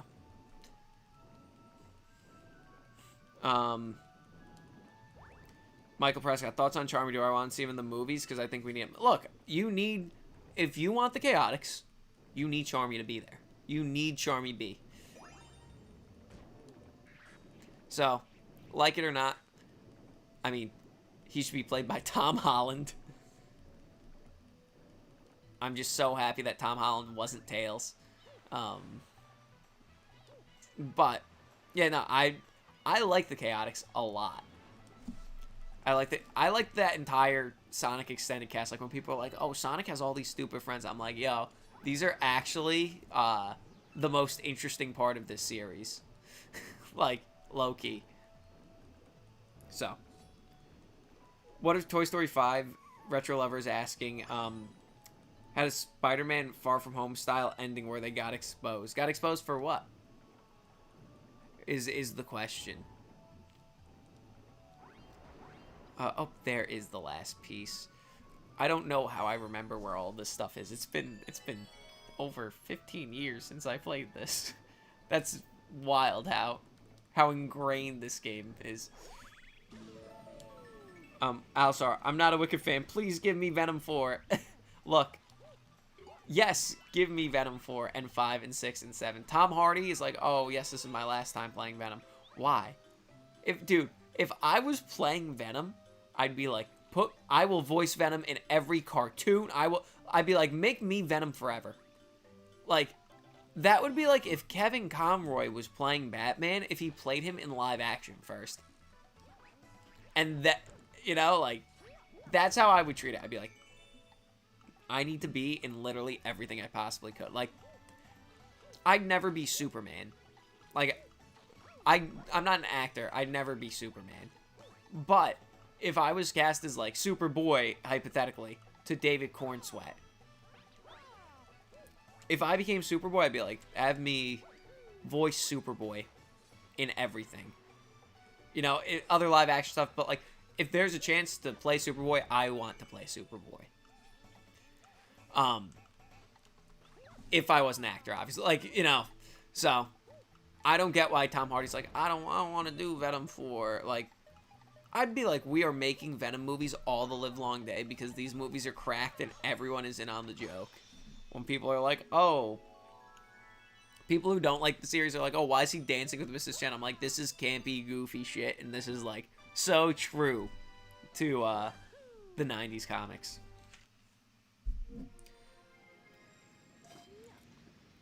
Philip is saying, not gonna lie, I think there's a possibility of Null and Secret Wars even after the Sony films flop. I mean, I don't disagree with you. I think literally anything is on the table. So that's fun. Santiago saying, should James Cameron do a musical? He was actually involved with a version of Wicked that never came to be. I mean, it's funny. I was saying that before you rolled through, Santiago. I think it'd be a fun like, the concept of James Cameron doing a musical would be fun to see because, like, Jimmy C knows what the people want.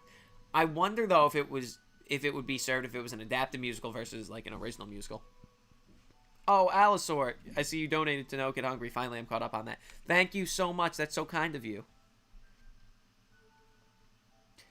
Philip is saying that Toy Story 5 has the potential to be good, but it won't be the same with the good amount of the voice actors being gone. Yeah, both the potato heads are gone. So, ASM, happy Thanksgiving, friends. Oh, you're probably catching up right now to when I said happy Thanksgiving. Oh, man, okay. Michael saying, I'm calling right now, the Army of Evil Buzzes will be a side plot for the Carnival crew to deal with. Oh, and that's why Bo and Ducky and Bunny aren't there. Yeah, maybe. I mean, actually, never mind. I was going to say, what if it's a thing, like it was mentioned before with the camera on the iPad, where it's like, oh, those toys being alive, like it's disproved because the robotic buzzes like could walk and talk on their own because they're like technologically advanced. But that doesn't even make sense with the plot. Now I'm just hallucinating. Oh, I see Seam is here, the reverse Flash of Hemmas Studios. Good morning, buddies. Hello. You love Finn Forster because the thing was exposed, no clothes, and Haley Seinfeld is the Hollywood Antichrist. Seam, I'll never understand the Haley Seinfeld hate. Michael's asking the greatest sequel of all time. I mean, I have 3.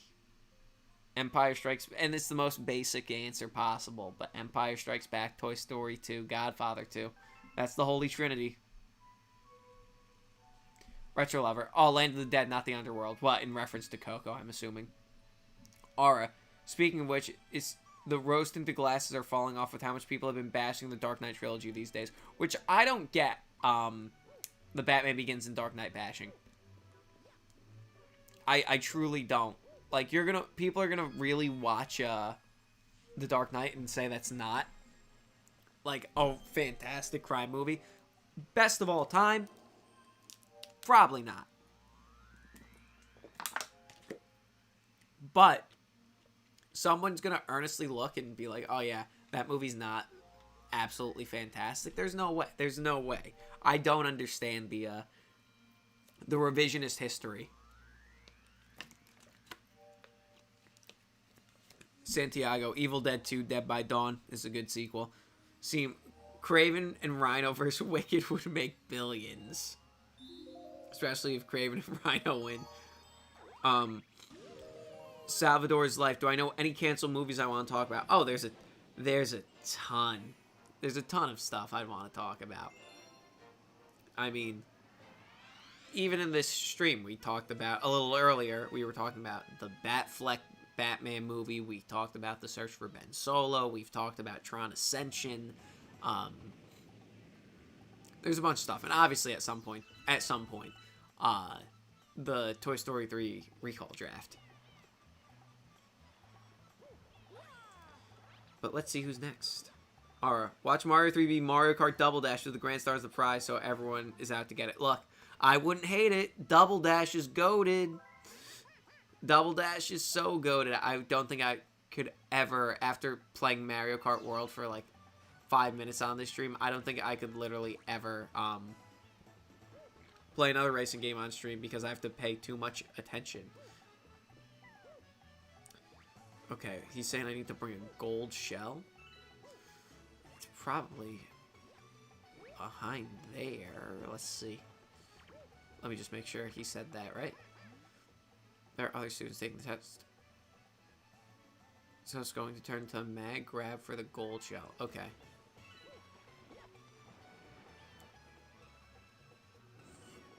So the question is, where is the gold shell? I'm going to talk to you.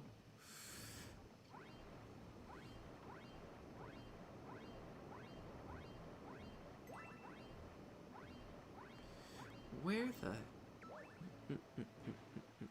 Okay, sorry about that, guys.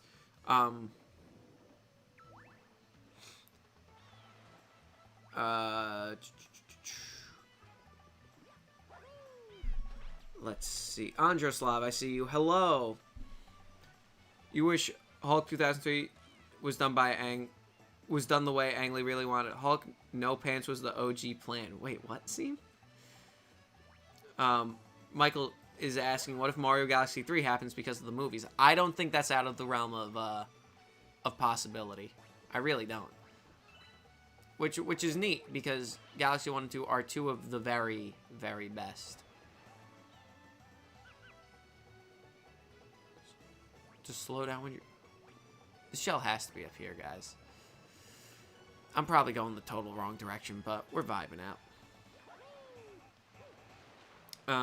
Retro Lover is saying you want Blade to decapitate Jared Leto, Morbius, and Doomsday Secret Wars. Well, I mean, look, this is some real inside baseball. There's a filmed ending for, I forget if it was Blade or Blade 2, where Morbius showed up. So, that would be kind of poetic in a way. Alright, so, how the hell are we getting up here? Do some wall kicks like that. Like, okay, I think we got this, chat. We go like that. Yep. That and that. Yep. There we go. There we go. There we go.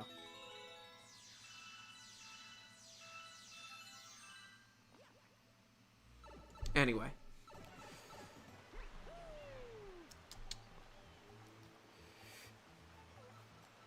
Michael is saying thoughts on Indy 5. I thought Indy 5 was okay. And Lost Indy Movies went. I almost made that video at some point. Philip, we'll all know the real Toy Story 5 Pixar is ripping off the recall draft. Look, Philip, I'll say, when they announced the subplot with the words malfunctioning Buzz Lightyears, I think it was ASM, tagged me on Twitter, and that's how I found out. And I'm like, for a second, I was ready to be like, there's no way this is real. But I'm like, no, this is like from a Disney account. My jaw was on the floor. I couldn't believe it. So. Oh, there's the gold shell they're talking about. So what exactly am I supposed to do right now? Am I supposed to go talk to King Penguin up here? Whoa, what are we doing here, Mario? That was a you were jumping around like you were in a shonen anime. Okay. So, if I can get him out of the water. There we go. Perfect. No. We had that.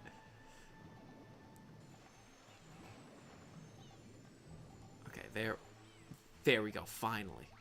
Oh, no. Okay. Okay.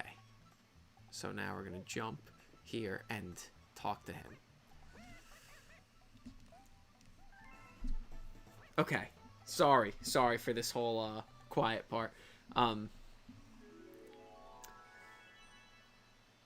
Let's see. Michael Prescott, how do you keep finding alternate Toy Stories to make videos on before the recall?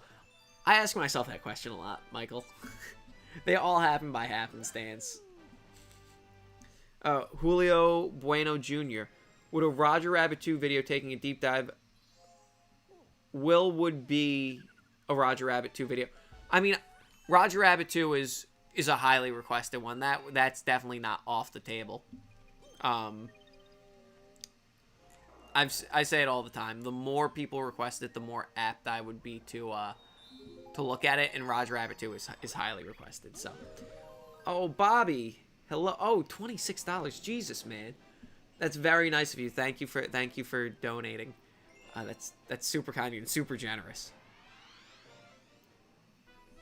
Carter, could I talk about the olden days of gaming as a lad? I mean, would that be something you guys want? I mean, I can give you the short version. If you guys want me to keep going, I'll keep going because, ooh, doctor, could I tell you? If I didn't have this channel and I went in a totally different direction, I probably would do a channel that's more like that, where it's just me yapping about the olden days, and the bit would be like, oh yeah, look, I'm so, we're so over the hill, gaming was so much better, but like a very nostalgic, doing it in a nostalgic way as opposed to like, oh wow, this all sucks. But there was really nothing like when I started playing games. I started playing games probably earlier than most kids my age because I had an older brother, so like I was born and immediately I was thrown into PS1 at the end of like a complete generation. So I had like a decent sized library to start from, while my brother moved on to the PS2, and like I got a GameCube at one point. So like having a PS2 and GameCube, and my brother's best friend, who I was always like with them, had an Xbox, and that was how I became a Halo fan. So basically I had PS2 and GameCube, and like people like the GameCube collector market, actually you want to hear about when I was young, being there when Smash Bros. Melee came out, being there for Sunshine, being there for all these games that now in the collector's market, or people are like, this game goes for $800. And I'm like, what do you mean? I was at Best Buy day one buying Dance Dance Revolution Mario Mix with the dance mat. Like, I still have it. It's in great condition. What do you mean it's that much money? What do you mean all these Pokemon games are worth all this money? But I was there. I was like a loyal Nintendo kid. Kirby Air Ride, I bought it the day it came out. You know? And, like, me and all my friends would play it, not knowing that, like, oh, Nintendo is, like, the unpopular one. But then, what you need to understand for the youngins out there is that when a new console generation came out, it felt new. Like, game consoles don't feel new anymore. Because the jump from PS1 to PS2 and GameCube was absolutely unreal. Like, it felt like you were looking into a portal to a different dimension. How much clearer things were. And then that jump, like, in a short time, happened again. But the only difference is that it added social features. Hey, you and your friends are in different houses and want to talk to each other when you play video games, you can do that. That's, like, mind-boggling. Do you guys want to play games online? You guys are at each other's house. You want to play Halo against each other? What? Like, I'm not eloquently, like, this is just off dome, and this isn't eloquently said, but, like, there were these crazy advancements, and games like Galaxy and Halo 3 and Gears of War and Forza and PlayStation putting out every exclusive under the sun. And people shit on Nintendo during the Wii era. The first 4 years of the Wii era were awesome. And if you were just playing the exclusives and were playing 360 or PS3 and using the Wii as an exclusives machine, it was delightful. Fucking Donkey Kong, oh, pardon my French, Donkey Kong Returns, like Country Returns, like later in the Wii generation. Then there's stuff like that's third party, but like Epic Mickey was a blast. There's a ton of Wii stuff that I'm definitely gonna forget about. But yeah, it was such a special time because like games launched and they were complete. Like, I can't imagine a multiplayer game launching in the state with as much content, a multiplayer game launching with as much content now as Halo Reach did in 2010. Where it's like, hey, here's Forge mode, here's Forge mode, here's campaign, here's theater, here's firefight, here's all of these cosmetics. More cosmetics than you could shake a stick at. And it was a feature-complete thing. Halo Infinite launched, and they're like, hey, yeah, we don't have Team Slayer. The main multiplayer mode. We're trying to figure out how to get that in. Like, what are you talking about? But, yeah. I mean, I was baited into talking about that old man talking at clouds.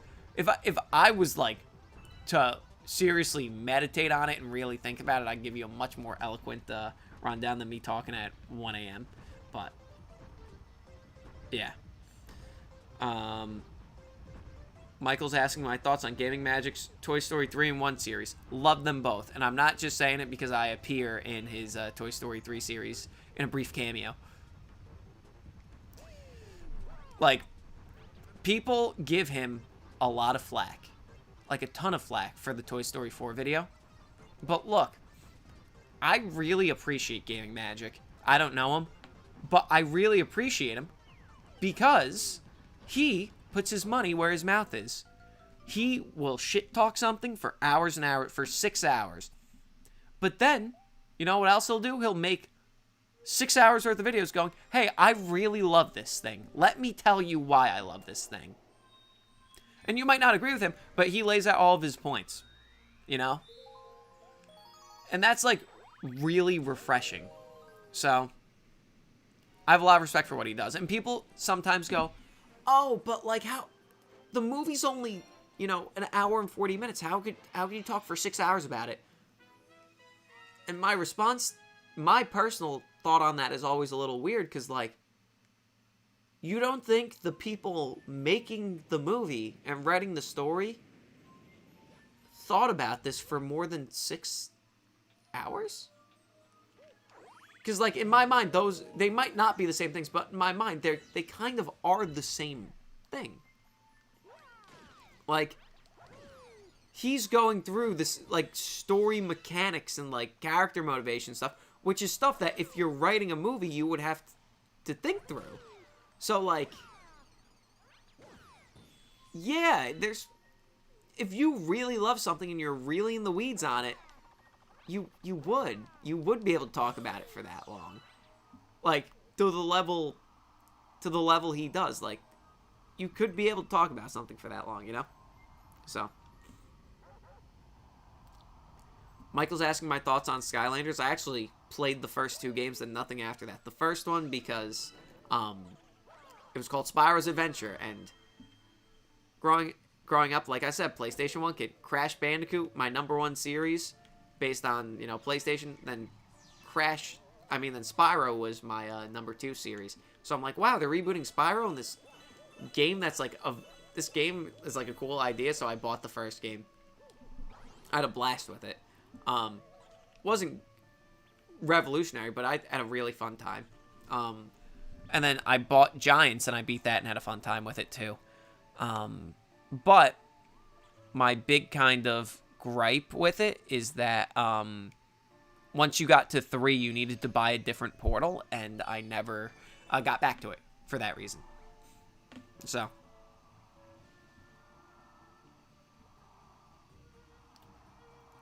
also, I just realized that we've been playing Galaxy for like 3 hours. I could have sworn Gusty Garden Galaxy is like the first level. Or that might be in Galaxy 2 that I'm thinking of, that as the that theme. That I was like, oh, the music's so good. That's funny. Totally Mandela affected that. Thoughts on Brave New World? It was okay. I mean, it was reshot to hell.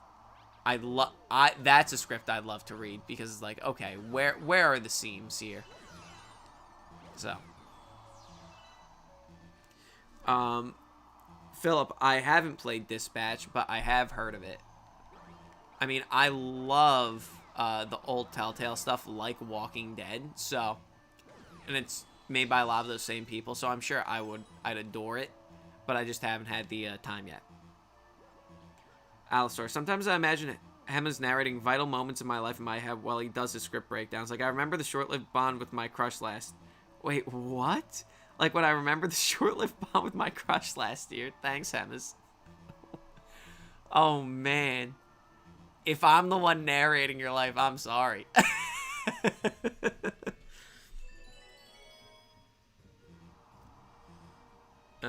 Let's see. Santiago, is it possible that Disney let Roger Rabbit's rights back to his career because Steven Spielberg had been unable to do a sequel to the movie because of Spielberg's involvement? Ooh. Yeah, I wonder. Yeah, at that point they just count their loss and they're like, okay, we're never going to be able to do this here. Just take it back. I mean, maybe. Michael, I see you're asking my thoughts on a Jessica Rabbit movie being announced. I didn't know they announced it. Philip, do I think Michael is making $1 billion? Ooh. How much did Bohemian Rhapsody make? Bohemian Rhapsody almost made that much. With that being the case, if Bohemian Rhapsody almost made $1 billion, then I think Michael could definitely make $1 billion. But if you're asking me, do I think like I have to give a hard answer? I'll say yes. Because especially that, I mean, this is so weird to say. The fact that they messed up the movie, or part 2 of Michael, where they're like, yes. The Michael Jackson estate was like, yes. We forgot to tell you about this family that legally we can't talk about, and we didn't tell you that you legally can't talk about them, so we have to scrap the second half of Michael until some other time. That's an insane story for those of you who don't know. Like, because they're going to do Michael Part 1 and Michael Part 2, and Part 1, I think, ends with him leaving the Jackson 5. And, like, that's, like, the split point. Or ends with, like, Thriller, maybe. Like, earlier in his solo career. And then the second half was going to be a lot about, like, the controversy and stuff. And they shot both movies. And then they were like, yeah, we're going to feature, like, this family. Like, the allegations against Michael, like, this family. And then the Jacksons, they saw it. And they're like, wait, no, you can't use that family. And they're like, what? Or somebody heard about that the family's in the movie. And they're like, yeah, well, you can't use it. The Jackson estate forgot to tell the filmmakers that they couldn't use it. So now they're, like, going to wait, even though they have 2/3 of Michael Part 2 film to do Michael Part 2 until they know that this one's a hit, which I don't understand how this won't be a hit because Michael Jackson is probably the most famous musical artist, living or dead, ever. With, like, the most hits. So, especially early, all the non-controversial stuff. You got the Jackson 5 and you have a lot of his early stuff. Like, are you kidding me? I think part one is going to make $1 billion. Michael, the whole Pixar isn't allowed to take from Circle 7 thing has to be a lie. See, I don't think they're not allowed to. I think, so, unless there's something I haven't seen, from my understanding, is that, wait, Luigi's saying what? How would Luigi know there's a missing star in Good Egg Galaxy? What are you saying, Luigi? Oh, yeah, wait, Luigi sends you letters and you have to go for it, yeah. I think, but anyway, unless there's something I'm missing, I believe the Circle 7 stuff is more of, how do I say it? Is more of, in the run-up to Toy Story 3, like, Lee Unkrich was like, we didn't read that stuff. And I think that got extrapolated out to no Pixar person ever read Circle 7 stuff. Which, I mean, look. I gotta admit, I mean, we do know that Bob Iger read at least one Circle 7 script because he read the blended family draft of Toy Story 3. So, with that in mind,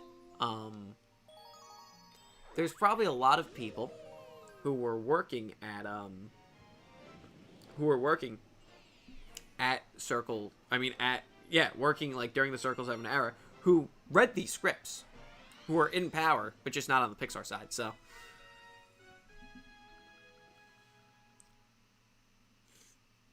Retro Lover is saying that Monsters U originally opened with them at elementary school, Mike and Sully together, and they cut it. Then the crew thought their relationship would have been stronger with them meeting in college. Yeah, no, I mean, that makes sense. They were so married to the "you've been jealous of me since the 4th grade" comment in the first movie, which, like, that could have been an expression. Like, just like, that's like, you've been jealous of me forever. So, I get the instinct to try and have them meet and then go away and then come back together because of that line. But I mean, it's a throwaway line. Like, you can't let that dictate your entire movie. But I mean, people like me were like, the second they're like, oh, they're doing Mike and Sully in college, and it's like they're meeting. Me when I was 14 was like, what do you mean? That doesn't make sense.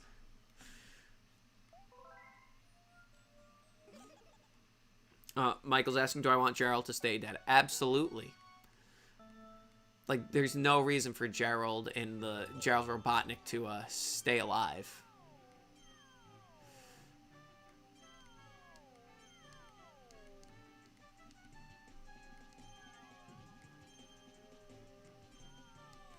Okay, what?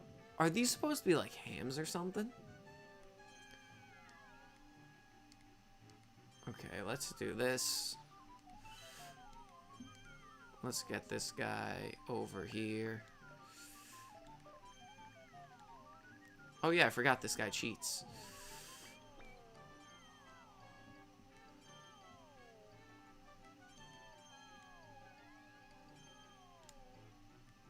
Okay, let's do this, do this, do this, do this, and that. If I could just get to here. Come on, there we go. That one, no. Oh, shit. You're watching me lose in real time, guys. I've never been this engrossed in this game. Maybe this wasn't good stream content for a game. Okay.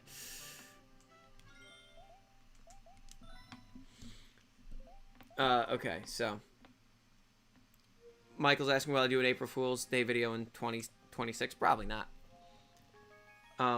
Philip, what does the Hemmas Studios 10th anniversary look like? Oh, I mean, we have years to go for that. I haven't given that any thought, Philip. Santiago, James Gunn only went beast mode on the Suicide Squad. I mean, I do think the Suicide Squad is his best DC movie of the two he's made. Alisar, Hemma's never seen a Godzilla movie in his life is my new traumatic canon event. By God, never seen a Godzilla movie, Alisar, I mean specifically the, what's it called? Actually, let me save and quit and go into, like, Mario 64 and just, like, run around the castle or something. So I could actually read these chats.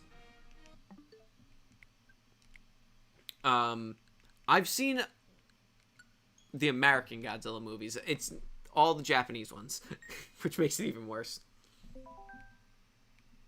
Wait, why am I going to GameCube? I need Nintendo 64. Oh, they had a Luigi's Mansion. That's cool. Okay, here we go. So, Bugs Life 2 has to happen. You've given it so much promotion. I know, Michael. ASM, if they actually do the D&D ending for Stranger Things, the Duffer Brothers will never work in Hollywood again after the simultaneous tornado, blizzard, and hurricane of backlash. I mean, yeah. Retro Lover, I wish they treated Rosalina's backstory with the same respect like Shadow's backstory in Sonic 3. I mean, that would have been nice, but we actually don't know. Santiago, do I have any plans on doing kill screen? I mean, not at the moment. Michael's asking if I want to see Olive Garden guy return in Sonic 3. I mean, that'd be neat. I mean, they left his death really ambiguous, so.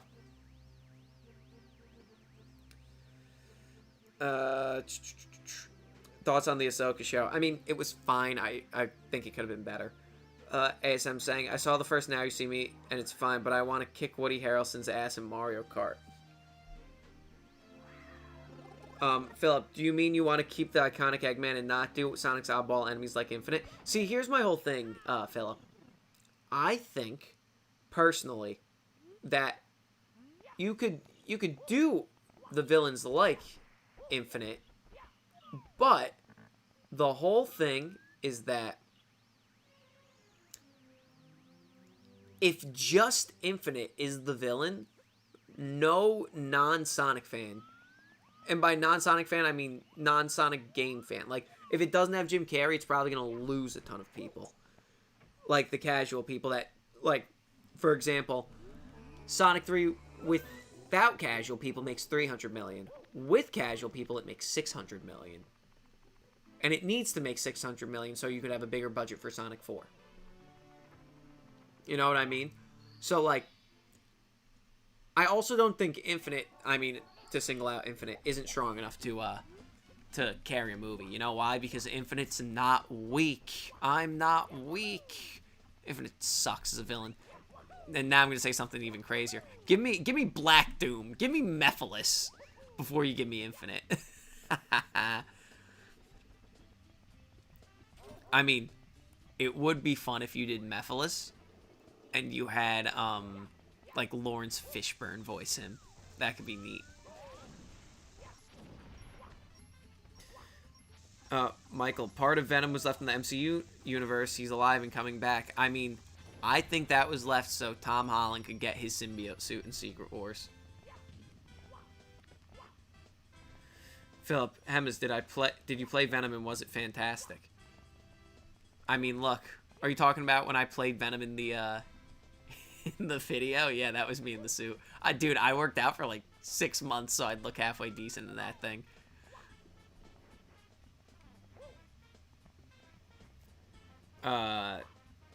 Retro Lover, I'm saying, what if Toy Story 5 ended with a Far From Home style ending where they got exposed? Oh, where they got exposed as toys. That would be insane. That would be The only reason I don't think so is because I don't think there's a way to have a satisfying ending to that. Because that completely changes the DNA of what the Toy Story series is, especially with Pixar being like, no, we want to make Toy Story 6 and 7 and 8 at some point.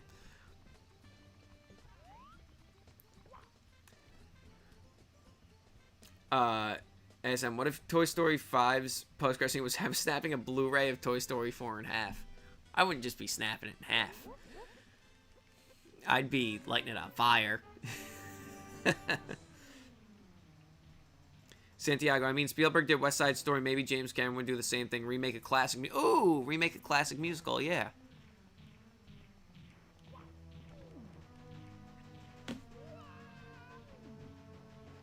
A Sound of Music. Ooh, yeah. I like that. I like that idea. Jimmy C remaking a classic.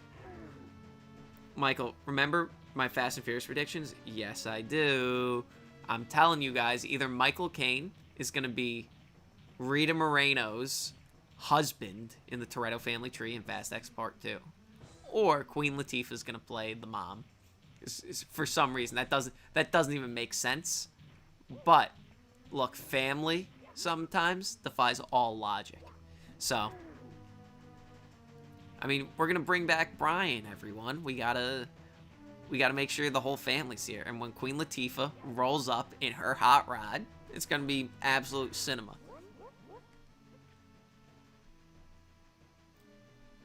Alsor, what if Barbie 2 is like Fale Adu, where Barbie goes to jail and it ends with her cellmate Pingu bringing the dark ending to Barbie? That's awesome. Michael is asking if I have hope for Last of Us 3. Have hope as in, do I think it exists, or have hope that, like, the story could deliver? The answer to both, for the record, is yes. I think Last of Us 2... I understand why people don't like Last of Us 2. I think Last of Us 2 is one of the best games ever made. Ooh, Philip's asking, will 26 or 27 have better films, in my opinion? Both years are stacked. So I don't have... I don't have off the top of my head the 27 movies other than Secret Wars and Search for Gollum. So I actually can't... I'm not equipped to answer that question, actually. All I know is that 26 is so violently stacked. Like, I almost can't believe that it's, like, in the same year. It's like Supergirl, Project Hail Mary, what's it called? The Dish, the Spielberg movie. Toy Story 5. Another new original Pixar movie that looks fantastic with hoppers.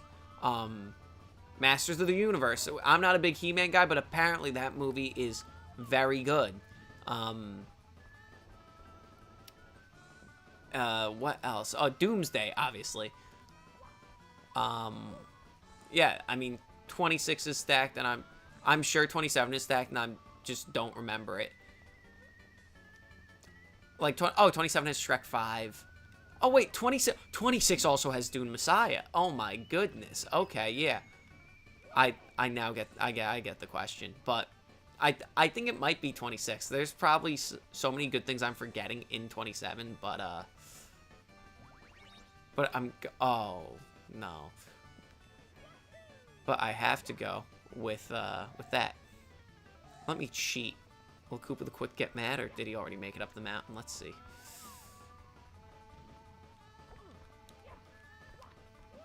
Come on. Come on. There we go. Okay. ASM, I just want Bond 26 or 28 if you're insane like me to happen. I mean, how's it 28? Because, what is it? Never Say Never Again and Casino Royale are the two that don't count? ASM saying the Morbius ending was Blade 1. Okay. Let's see. Liam Hughes. Hello, Liam. Philip, Morbius could have been decent if they had any Spider-Man in it. I mean, there's a materially different cut of Morbius. Because the original trailer, I'm not sure if you remember, or one of the original trailers, had Vulture narrating it. Like, it was an entirely different movie. So.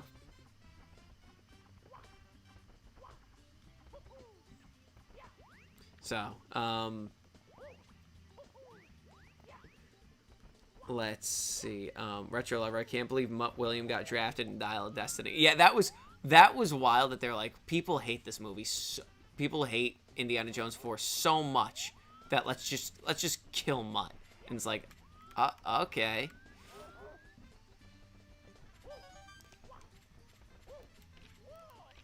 Oh no, I'm cooked.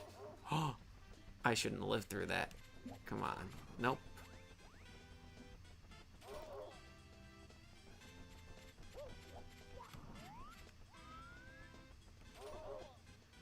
Come on. This isn't even the mission, but I need to get this thing. That's my pride. Actually, forget my pride. Let's see. Liam, this ain't the first time I've been here before, but only subscribe, not talk, stay. Talk, stay as this now. Wait, let me make sure I'm reading this right. Liam, this ain't first time I've been here before, only subscribe, not talked. Oh, okay. You're a lurker. I got you. Look, happy to have you here. Mike, my old channel, Lost Media. It's not Lost Media. It's purposely unlisted. I have all the videos though still.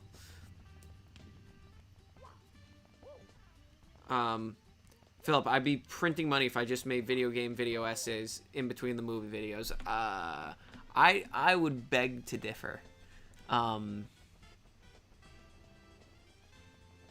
don't even know how. I appreciate the level of faith you guys have in me. I don't know if I have it in me to make videos quite like that, like being totally dead ass about it. Oh, let's exit the course. Let's see. Retro Lover, I heard that the game development of Sonic the Hedgehog 2006 is like 18 months. The Team Sonic crew were speed running. It's programming like Jim Carrey fast typing meme. Yeah, they didn't have a lot of time.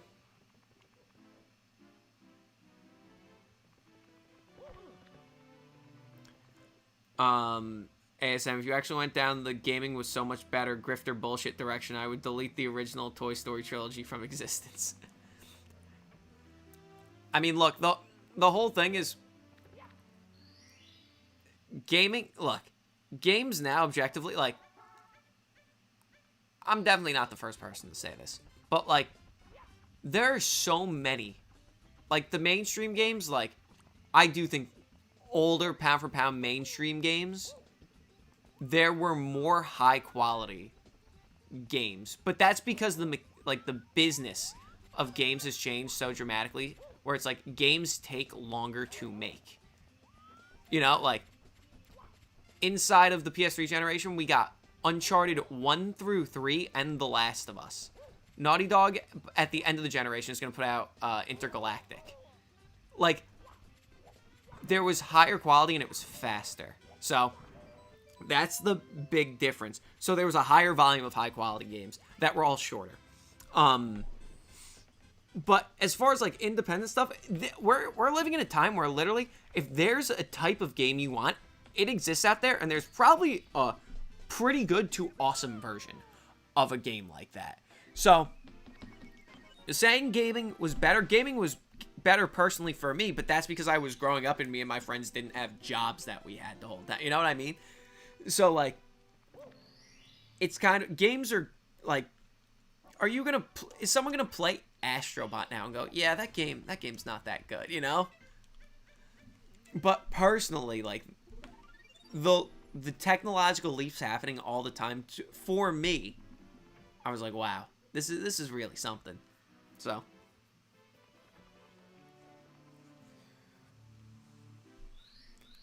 Philip saying my goat Hemmas would never. What, going down the grifter road?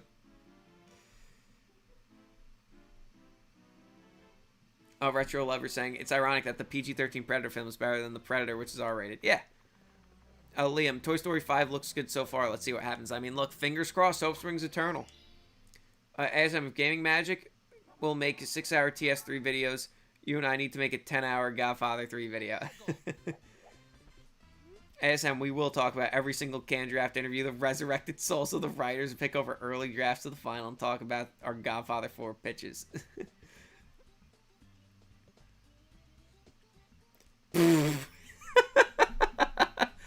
ASM, I need Hemmas narrating my life. And then they didn't share a tender smooch. Look, that's...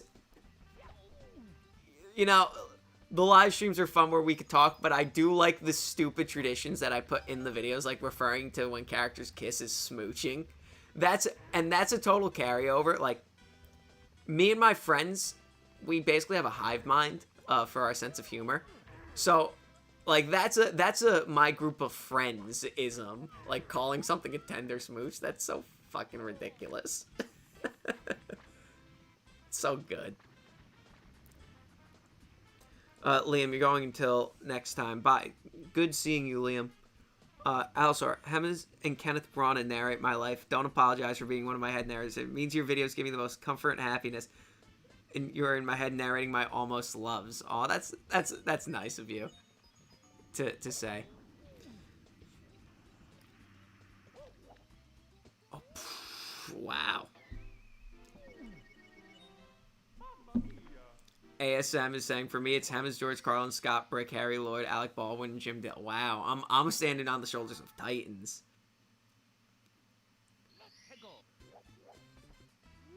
Look, Retro Lover, will Michael address him being involved in Sonic 3? Oh my god. Oh my god, that would be legendary. Look, I mean, Lionsgate's making the movie. If Paramount was... Dude, if Paramount was making the movie, they would have the opportunity to do the single funniest thing possible. Let's see. Michael, will I watch Stranger Things 5 after the stream? Not immediately after the stream. After the stream, I'm going to bed. Because it's what? Yeah, it's 1:30 a.m. on the East Coast right now. So, I'll watch it at some point, probably this weekend. I don't know. I was saying it earlier in the stream. I'm not sure who was here and who was not. That I'm like, oh, this like almost feels like homework having to watch this. I wish they just put it out week to week. It would have made it so much easier. Instead of having to carve out my time. Philip, face cam for the Christmas stream? Nah. Nope. Retro Lover, what's my personal theory on Beyond the Spider-Verse that isn't that obvious? I mean, I'm going to be honest, all of mine are the obvious ones, where it's like, oh, Prowler Miles will go with Miles into, you know, his universe, and Prowler Miles will save his dad while our Miles stops Spot.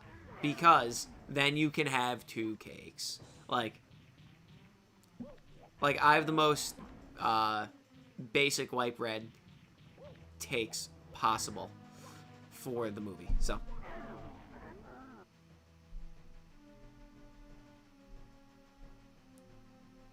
Let's see. Michael, what do I think of Woody's decision at the end of Toy Story 4? I mean, I think it comes out of nowhere. The short version is I think it comes out of nowhere. And a series predicated on Woody and Buzz being friends, being so there for each other, and the love you could have, non-romantic love you could have for another person, to seemingly ditch that and be like, oh yeah, I'm gonna go with my lady friend. Seems weird. To me, at least. Philip is saying Black Doom for a Shadow movie, obviously, yeah, I mean... I'm so excited if they do the Shadow movie that we get Black Doom, you know? That's gonna be a hoot and a holler in time. Do I need to? Where's... Okay. Anyway. Michael, I mean, do you think Last of Us Season 3 could be good? Oh. I mean, so it's... I mean, if they just closely adapt Abby's story, which the way they deviated Ellie's story, I'm not confident they're even gonna do. Yeah, it could be really good because Abby's story is so good when you realize what the point of it is, where it's like, oh, is Abby justified in doing what she's doing because you literally see Ellie let me back up. It's like, oh, is Abby justified in what she's doing? That's like the thesis of season 3. If it follows the game and doesn't do any weird deviations and focuses on Abby, it's like, was Abby justified? Because if Ellie is justified, that means Abby was also justified. And that's like the weird Ouroboros that Last of Us 2 tries to make you, like, understand. Where it's, how you feel about it is how you feel about it, but, like, that's the question it poses. So, Michael, you're saying you remember how much I hate to? Yeah, I mean, I genuinely don't understand. I know it was a huge rant, but just short version, I genuinely do not understand how season 1 could understand the assignment so well and then so thoroughly misunderstand the assignment the second time around. And they're like, oh, it'd be so hard. Like, it's all in the characterization and the yeah, I don't want to get into there. Retro Lover, if Last of Us had a sport game, I wonder what they do in the golf level. Ooh, Retro Lover. ISM is saying 27 has Ice Age 6, Sonic 4, Godzilla X Kong, Resurrection. Oh, as Resurrection of the Christ. Wait, does Resurrection of the Christ Part 1 come out in 26 too? Zelda, Shrek 5, Man of Tomorrow, The Batman 2, Hunt for Gollum sequel. Oh shit, that is a stacked year. Okay.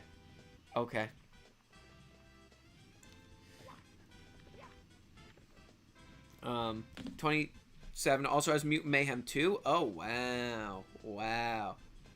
Oh, Starfighter. Oh, it's both parts of Resurrection. Okay. Oh yeah, aren't they coming out like 40 days apart? Isn't that a thing? Which is so funny. That's so good. Let's see.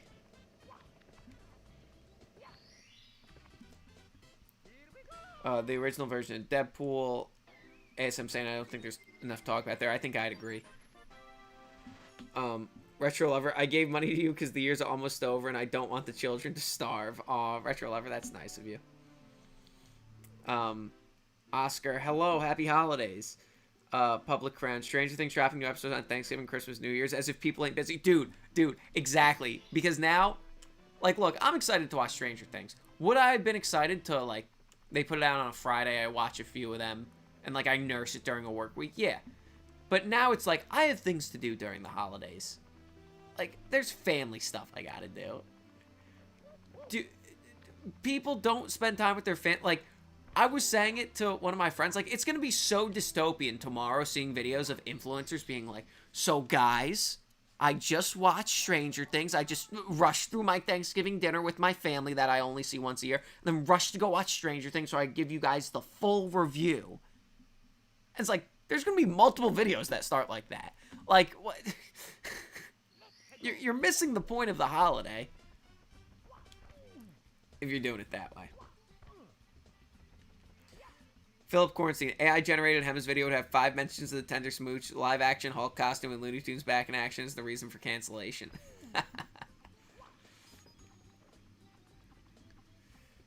Seam, Hemmas, am I photo the entire channel because no one sees the writing on the wall like I do, and I wish Mr. Frog smiling friends ended world conflict. Retro Lover, the infamous Black Friday Toy Story version video. Maybe one day. ASM, yeah, the holiday drops for Stranger Things is weird. It's like they don't want people to watch. The whole thing is like, I have things to do. It's like weird because I'm like almost resentful. And I'm like, oh yeah, I can't wait to watch Stranger Things as opposed to like, I have Thursday and Friday off from work. I can't believe I have to spend my time watching Stranger Things. Because if I don't, I'm going to get it spoiled. It's like, okay, cool. Neat. It's like, okay, I guess. Wait, is the Power Star stuck inside the wall?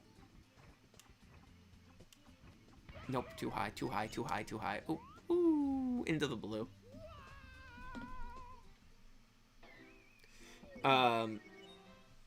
Retro Lover, what if they made Sonic Generations as a Crisis of Infinite Earths with all Sonic variants and style from other Sonic media? That'd be cool. Retro Lover, Family Guy predicted resurrection of the Christ. Crucify this. ASM saying Stranger Things are fucking gods at fumbling their massive hype. I mean, I wouldn't disagree with you. Philip, might be a hot take, but shows are always better releasing episodes weekly rather than all at once. You maintain hype for longer, and if the ending sucks, at least it won't seem rushed. I 100% agree with you. And apparently the Duffer Brothers were like, hey, we should do this weekly. And Netflix was like, no. I would have there's nothing I would have wanted more. I'd be so excited to watch this show if it was coming out weekly. And the whole thing is, I think if they started now, if my math is right, or if they started on Halloween, actually, I think if they started on Halloween that Friday and released episodes once a week, I think it would have ended on New Year's. And, like, that's so perfect because you have, like, a spooky way to start it and you have New Year's to end it. Like, what more could you want? So, yeah, and then Public Ground saying pressure's on to watch it. Yeah, because it's like, oh, if I don't watch it, I'm get it spoiled on social media. Awesome. And Retro Lover saying, well, I got nothing to say. See you next stream. Retro Lover, always nice having you here. And guys, not just because Retro Lover is here, but because my voice is getting shot and it is 1:30 a.m. on the East Coast. I think I'm going to wrap the stream up for the night. So, as always, guys, it was an absolute pleasure chatting. And, yeah, until next time, guys, thank you so much for watching. And take care. Happy Thanksgiving. Bye.